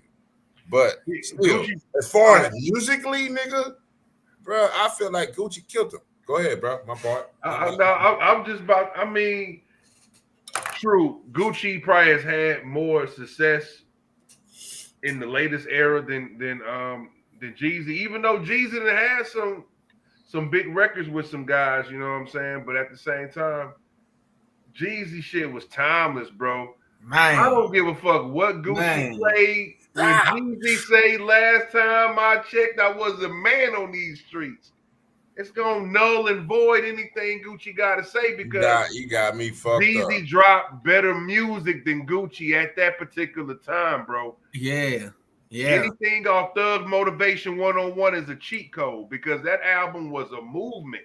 It wasn't just an album. We gotta go back. If we go back and watch the verses I'm gonna have to humbly disrespect. What album Gucci got is better than Thug Motivation 101? Come on, like just be real. And Gucci got classics. But what Jeezy did with that nigga made time stand still, so to speak. Man, I'm telling you. And then think about this. I'm gonna use the Dipset and the Locks, right? Yeah. When Jadakiss had grabbed that mic and he said such and such, and I'm from New York. When they played that beat and that whole crazy, that's how it was when Jeezy played that one song. I can't remember which one it was, but when Jeezy said what he said and played that one song, I remember saying, man, he just killed it, dog. And a lot of people were saying what you were saying, man, that Gucci was still able to drop the hits and Jeezy wouldn't. That's the same way as saying that people that make old music like the Whispers and them can still go perform that right now today, and it's gonna be a hit right now today. Now, I get that. You gotta put out no new music because I get that. They got a certain, way that they put it out. But like you said, Gucci your man's, and he was banging up there. But man, I gotta go with the Jeezy on that. I'm going with Team Gucci. Shout out. It was already documented. I was Team Gucci, so I ain't changing. Well, listen, shout out Yellow Mac. We got people commenting. Yellow Mac is like, yeah, because he agreed with me. Gucci. He agreed with me. You know what? Crazy thing is, Yellow was the first person that introduced me to Gucci. I ain't never heard. Matter of fact, he introduced me to Gucci and Jeezy. He probably don't remember that shit, but he came through with the Gucci. That nigga had this one song from Gucci. I'm Gucci Man Montana from East Atlanta. Same diamonds on my color, same colors, something bananas or something. Like the first time I heard Gucci and Jeezy, Yellow Mac brought me and I gave it to Gucci. Hold on. But let me say this though. And Kyle, we talked about this a minute ago. Jeezy was one of the only dudes where when he hit St. Louis, everybody in St. Louis was bumping the same thing. You really don't get that a lot in St. Louis. A lot of niggas bump different shit, but when Jeezy dropped, That Thug Motivation, every car you heard, nigga, was bumping one of them songs, bro. It was a movement, man. Man, I remember when Yellow Cousin put me on Jeezy, man. He had came back from the A like, hey, check this out, man. I'm like, dog, who is this dude? That was the first time I heard Jeezy. I ain't heard Gucci, man. I heard that Jeezy. Gotcha. I'm like, dog, this dude Jeezy, something else, man. It's kind of like when I heard Payroll. It reminded me of the same thing. And then I found out that Jeezy was working with Payroll for a little minute. Yep. I think he had Dope Boys Cashed Out signed to his label. Yeah. Dope Boys Cash Out, you know what I'm saying? He had that group or collective signed to his label. But I'm still going with Gucci. He still had hits to this day. Yeah, I can still live in 2005, 2006. That's cool. I get that. It was the shit. I'm not denying Jeezy, but nigga, Gucci, man, y'all niggas. But ain't nobody tripping off Gucci new hits. Like, you know what I'm saying? Like, when niggas think about tripping Gucci, off his new hits. I'm just saying, for real, keep it real. When you bump Gucci, you ain't really bumping the shit he did with all the young niggas. You bumping this old mixtapes. You bumping a Gucci Man a movie. You know what I'm saying? You bumping Trap House. Man, stop it. He's still. Well, I'm just saying. Keep it real. Man, that's some bullshit. He's still making hits to this day. And where's Jeezy hits at? All right, let me go ahead and hit this. I don't know the last hit he made, but I mean, I fuck with Gucci. You know what I'm saying? Anytime he drop an album, I'm definitely streaming that shit. I listen to it. See what I'm not knocking. See, I'm not knocking either artist. Yeah. It's just in that verses, I just believe Gucci got him, bro. Gucci was more disrespectful. Gucci definitely was disrespectful. Gucci played the diss record. Without the disrespectfulness, Jeezy came there like, I'm gonna stand on my business. I'm just gonna let the music speak for itself. Gucci came through that motherfucker like, nigga, fuck you, nigga. It's whatever. We can get it cracking right now. But look though, you gotta know one thing. You gotta know another thing though too. The niggas is not real friends, and the niggas probably haven't even seen or dealt with each other since that incident, since 2005. So he probably had to get that off his chest, my nigga. Like, yo, I probably ain't gonna see you again on this platform, but nigga, we smoking Pookie Loc tonight, nigga. Like, he had to get that off. But that's why, because he ain't gonna see him on this. But you know what, dog? But you know what, bro? That shit right there was so, I ain't gonna say it wasn't cringe worthy, but when that nigga said, I was like, damn, dog, I thought Jeezy was gonna stand up and steal off. And then that was so disrespectful. It was a lot of speculation. It was a lot of speculation. I'm not saying it's true, but it was a lot of speculation that the nigga Gucci was strapped because he was standing up 80% of the time. I don't know. I mean, listen. Possibly, speculation. If somebody I don't know if it's true. Somebody make an attempt in your life, you might be more cautious. Dealing with that person. But what I will say is this: whole fucking time. What I will say is this: it was dope seeing them guys perform so icy for the first time ever. Not just for verses. That was the first time they ever performed that song together. Minus the video. So you know what I'm saying? That was definitely dope. That moment was crazy for hip hop seeing them guys do that. But DJ, listen, though, I mean, Gucci did extend the olive branch at the end. After they did that, I kind of feel like Gucci was like, okay, man, we can probably work some shit out. You know what I'm saying? Towards the end. There we go, man. We got Chris chiming in. Jeezy won. Gucci had more features. All right, listen, man. It is what it is, brother. He had more features. Nigga, stop, nigga. Get the fuck out of here, man. Hey, are we really finna do this right now? No, we ain't, bro. We can go all night on this, bro. Gucci, you've been standing on business. Gucci had more features. Gucci won. We all know he didn't know, but it's all good. But listen, real quick though, stop.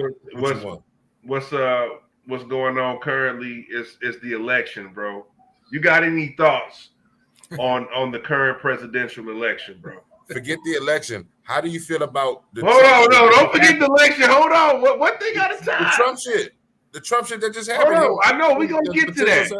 We're gonna get to that. You're right about we're gonna get to that, but just like far as the election in its entirety, you know what I'm saying? Or if you got anything for it, Really, really, to be honest, man, to be honest and just be forward, straight, frank, forward. The two people that they do got up there, is they saying, or the people that's running or whatever. It depends on where you at and what you do. Some business people say for business purposes that Donald Trump will be a good guy to put in there because of where you are in business. Now I run a business, and when you're dealing with taxes and you're dealing with um, immigrants, you're dealing with employees and different things like that. Some of those things are appealing to business people. When you're dealing with Joe Biden, and you looking for whatever rights for abortion and different things like that, you gonna have people that's down with that. My fight be more so with what be going on with us locally on a local I already know local stance, because if you think about other nationalities, they really don't need none of your elections. They don't need nothing because they know how to pool their resources. They know how to, They self-sustain. Yeah, they know I'm how to talking about work like the among Asians, themselves. the Asians, the Irish, the Italians. I know what you mean by that. I didn't want to cut you off, but Yeah, they know how to sustain themselves. You know what I'm saying? And I more so look at it like that, where are we at with our local people? Our school boards, the aldermen and different things like that is more of something that we should pay attention to a little bit more, because really what we seeing is what they gonna give you. From you only gonna get to pick either Joe Biden or Donald Trump. They don't let you get exposed to somebody else that might be better than Donald Trump or might be better than Joe Biden. They gonna give you the two of your picking. But I always tell the people that a wise man once said that the people are as their leader. And the leader that you have in office right now, just look at his conduct, look at the way he is, look at the way he conduct himself, look at his business deals that he do. And that's kind of how the people are right now. They confused. They One people want to go this way, one person want to go this way. Yeah. that's a good way to put it. They sleep on this, they sleep on that. When you look at the politics and you look at these commercials, ever since the people rushed the Capitol back on January 6th, you got a lot of people want to rise up. You got commercials where politicians are using guns to using flamethrowers to set stuff on fire. They using guns with a grenade in it, shooting. So it's like they be amping all this stuff up and then tell you not to choose violence when you using violence to get your point across. When at one point in time you had people that just came up and said, "Hey, this a bad person, vote for me. Hey, he a bad person, vote for me. Hey, she don't know what she doing, vote for me." Now they have, I call it the Silicon Valley psychological side of things, where they using everything else to make you want to go and vote for somebody. They using all your cell phone, they using your algorithm, they using what you posting online, they using all that stuff against you to come up with this character to put in front of you for the next 4 years. Whoever the character might be, it can be Barney. Why don't they? With that being said, I got to go pay this water bill. But why don't they? I don't get into politics, but why don't they use what they're standing on to run for versus tearing down a nigga? If that makes sense, you know what I mean? Like in the sense, take the high road. Like, okay, you got the Wesley Bell and Corey Bush, this example, right? Mm-hmm. So if either candidate was to throw shit on somebody, why don't the other candidate just rise up? If that makes sense. Like, I ain't finna throw shit on you, but I get it, society and shit too. But what do you think that is right there? Like, I think they don't control the shit. They don't control the shit that's being thrown. They are called what you call puppets. So if you know the Corey Bush and the Wesley Bell, they stood right by each other in Ferguson doing the Mike Brown thing. They just was activists from Ferguson. So okay. as you rise up, you 10 years become later. you become controlled by people when them commercials go off. You don't say paid for by them. It say paid for by a pack of so and so and so and so. So they are what you call bought. They bought, and the people paid XYZ of dollars to have them and to say, hey, y'all gonna go against this, and this is what's gonna be said. If Ferguson people made a change without being in no political office, just from being in the middle of the street and protesting, and they got change to come, why did you need to go get a seat in any office if you can bring change from the street? Facts.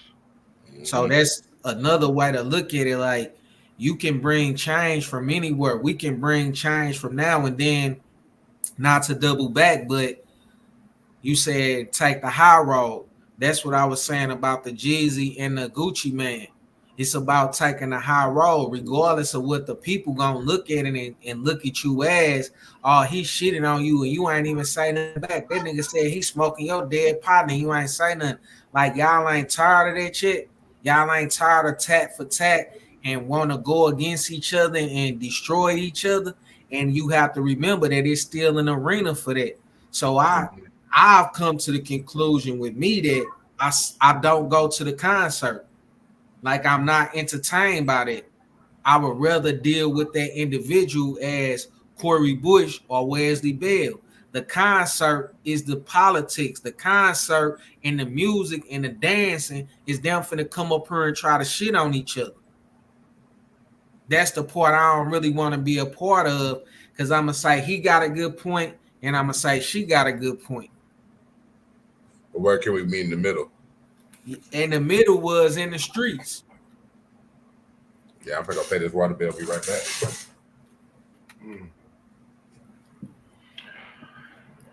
Well, yeah, I mean, bro, when it come down to it, you know, I think we all will. Hopefully, we all know local elections is where we need to be paying attention, man. Because you know what I'm saying, like Yellow Mac said, two heads, same beast, man. Yeah, I mean, when it comes to the presidential shit,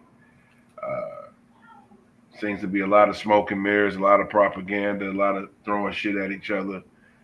And, you know, I just tell people to vote. I don't tell people where to sway to, who to vote for, but, you know, exercise your right. You know what I'm saying? But definitely exercise that same right when it comes to the local elections. That's where we really need to set policy, man, when it comes down to it, man. Straight up. And if you really think about it, what or like casting a vote and all of that is fine. Whether it's for whatever side, and I like what you had just said about the two heads, the same beast. Where are we at as an individual? Where are you at as an individual? So I'm trying to run a business. I'm taking care of my family and trying to do that which is right, right?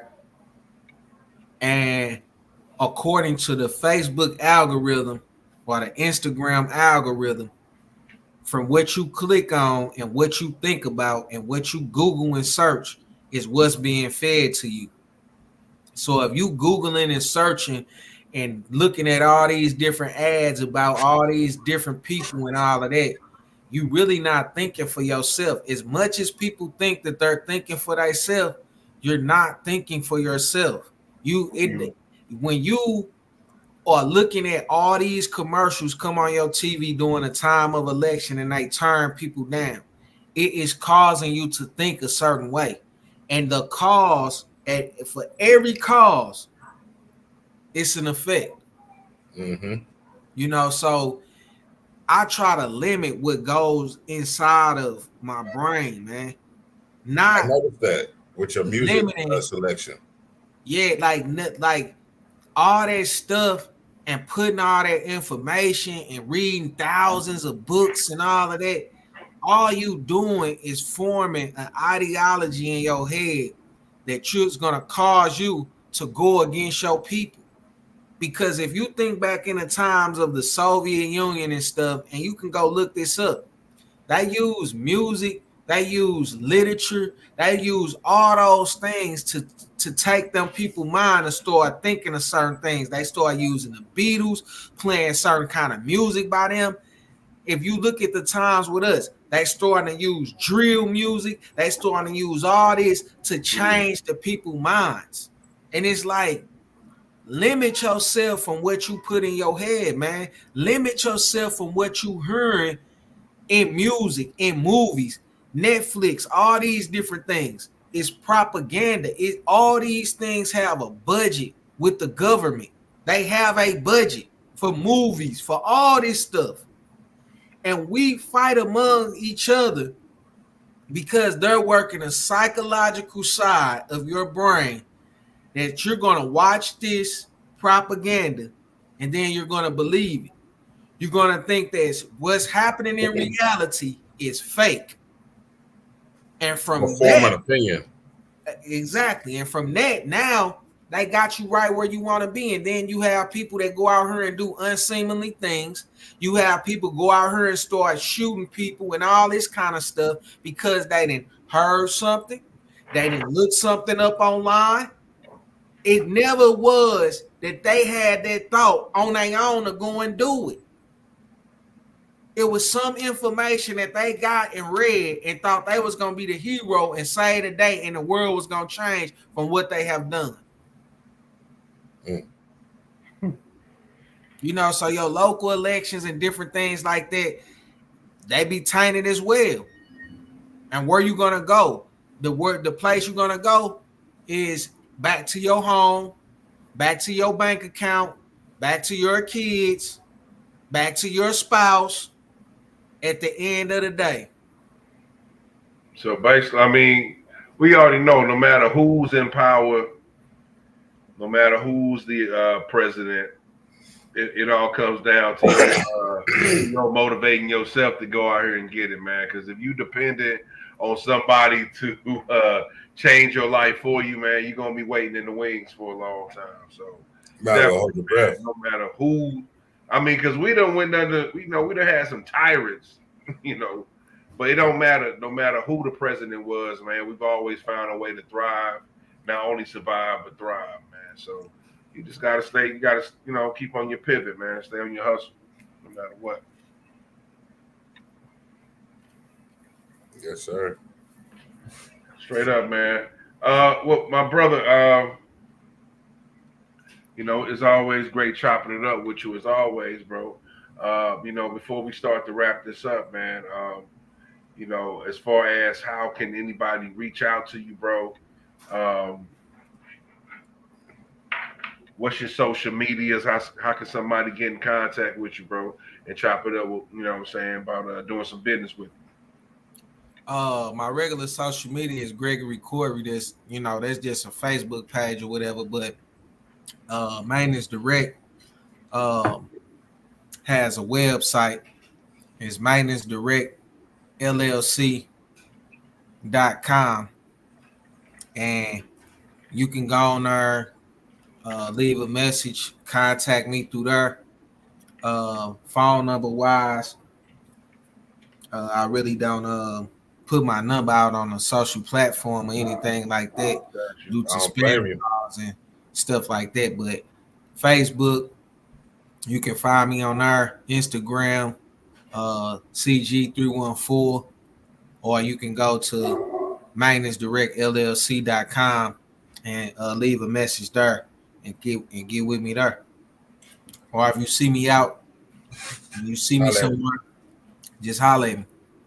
I got something though, because I don't want to let this second interview go past and we cannot touch about you being a descendant of the late great Dick Gregory.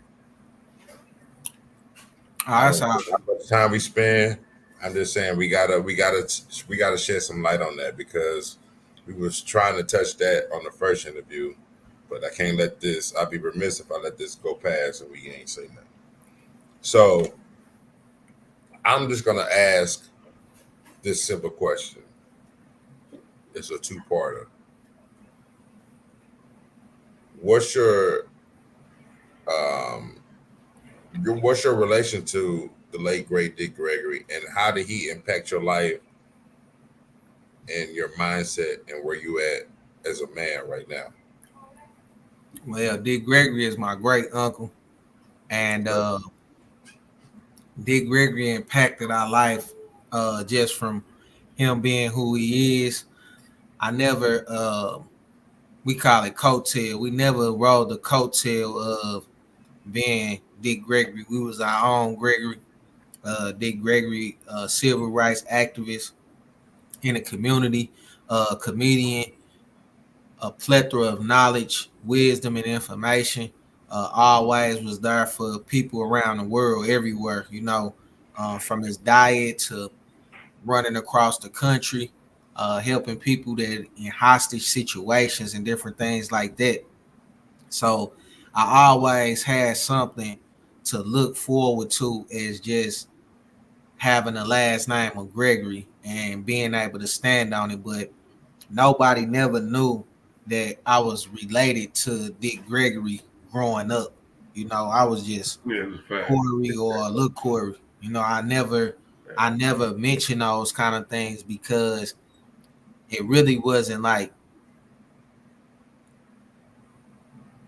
my Public information. no, not like public information. It was just like my cousin is not like Michael Jackson or Yeah, going around using people's name. I'm not a name person. You know what I'm true, saying? Like true, they true. call it Name dropping. name dropping. You know what I'm saying? I my mind is like is too for like street mentality. So why you saying somebody name? You know what I'm saying? Like why you speaking on somebody and different things like that. I never did those kind of things because of the type of environments that I was in. So you speaking on somebody's name or saying something, you can cause them to get into some trouble because you speaking on their name or by you being out here doing something you ain't got no business doing and then you speaking on these people's name can cause something to go back to them and them get in trouble for Unwanted, yeah, unwanted friction, it. yeah. So uh, a lot of people didn't know that Dick Gregory was my great uncle until he passed away and I attended the funeral and I didn't I did not post the funeral to social media pages or anything like that. It was people that was tagging me in those things about Until they Dick saw you Gregory. there. And then right, or just they didn't know because the people was offering condolences to the Gregory family, and Put some two and two together. yeah, and our family members and stuff was involved in that, but it was a lot of people that say things about my uncle that they don't even know nothing about. From the Illuminati stuff to all of that, and they don't know nothing that they talking about. Mm. Hmm. And it was times of defense for those things at a younger age, where it's like, nah, that ain't even true. That ain't true. And I never said, cause that's my uncle, cause that's this, cause that's that. But that stuff don't be true. That's why I don't listen to a lot of people that be talking about Illuminati and these people this and Yeah, sacrifices and this is fake and this was staged and I don't listen to people that talk like that because they don't know what they talking about. They only talking about what they algorithm showing them. They wasn't there. They don't know. They don't have no background information on it. So to make them type of statements and say stuff like that is not true. It was another podcast and a known celebrity that said something, about my uncle sideways that he don't know nothing about. You know what I'm saying? That his family can deal with that, and his family can prove that that's not true. You know what I'm saying? So people just run their mouth, and from the conspiracy theories, from assassinations to what go on, you see a lot of people play clips, and those clips are edited. Those are not full conversations. They have taken sound bites from this and taken this, and especially now with AI, they can do so much stuff with that Yeah, behind the scenes to where you don't know what's real or what's fake.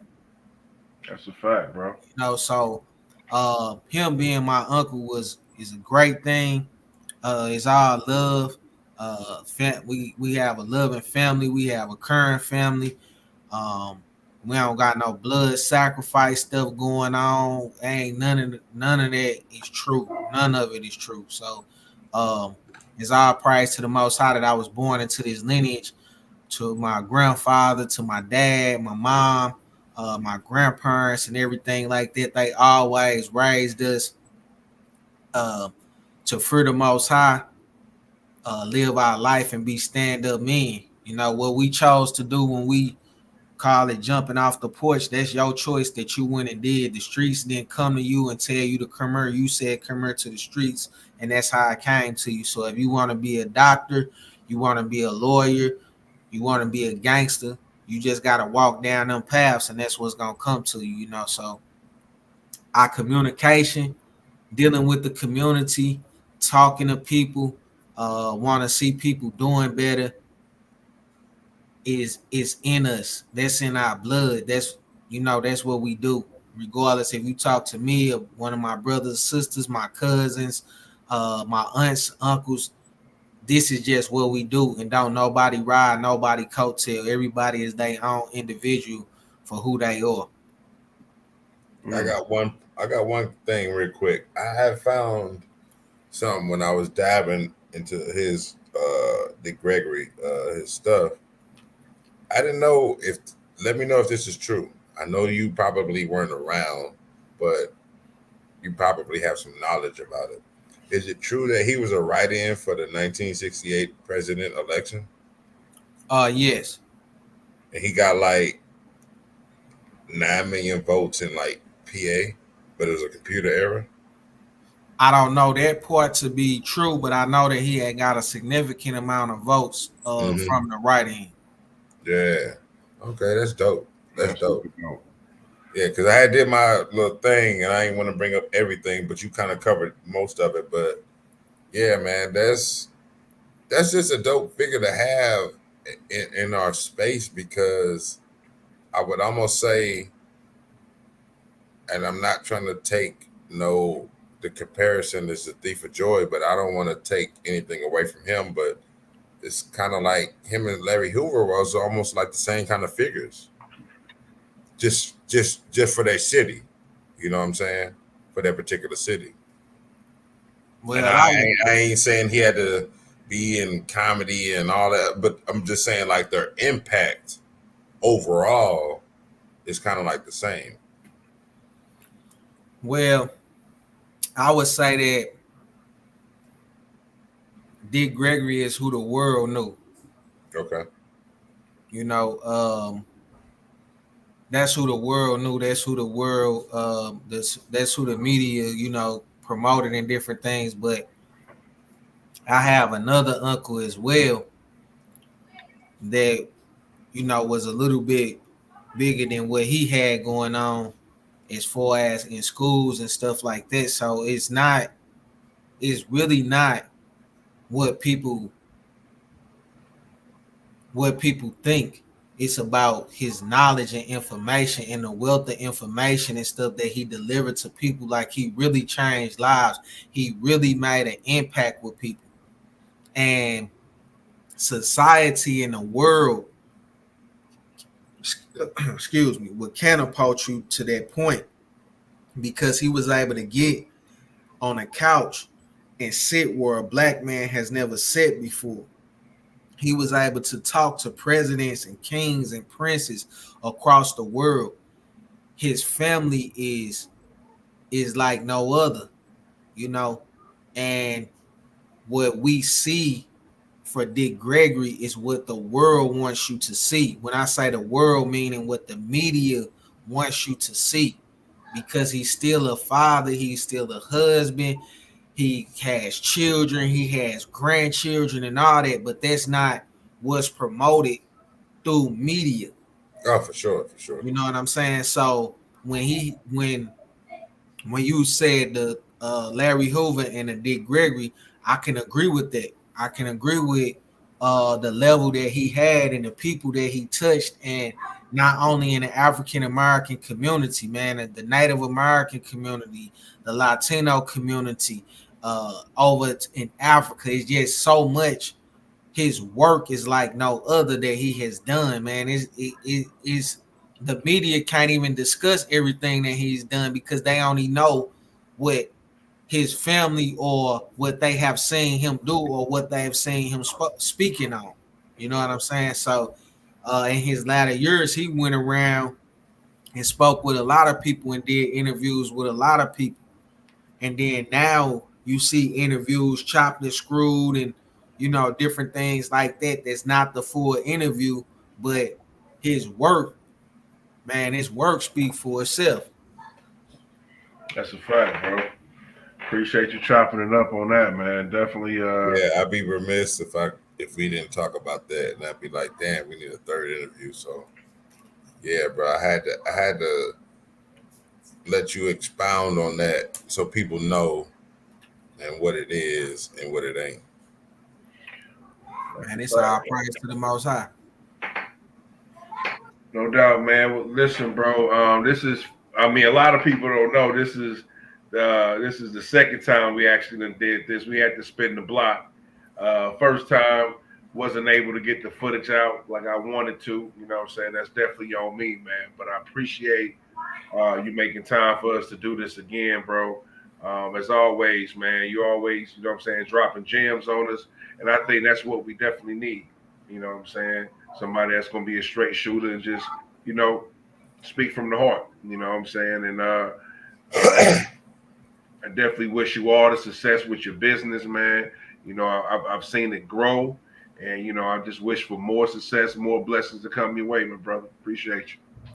Man, it's all praise to the Most High. I'm glad I was able to get back up on her again.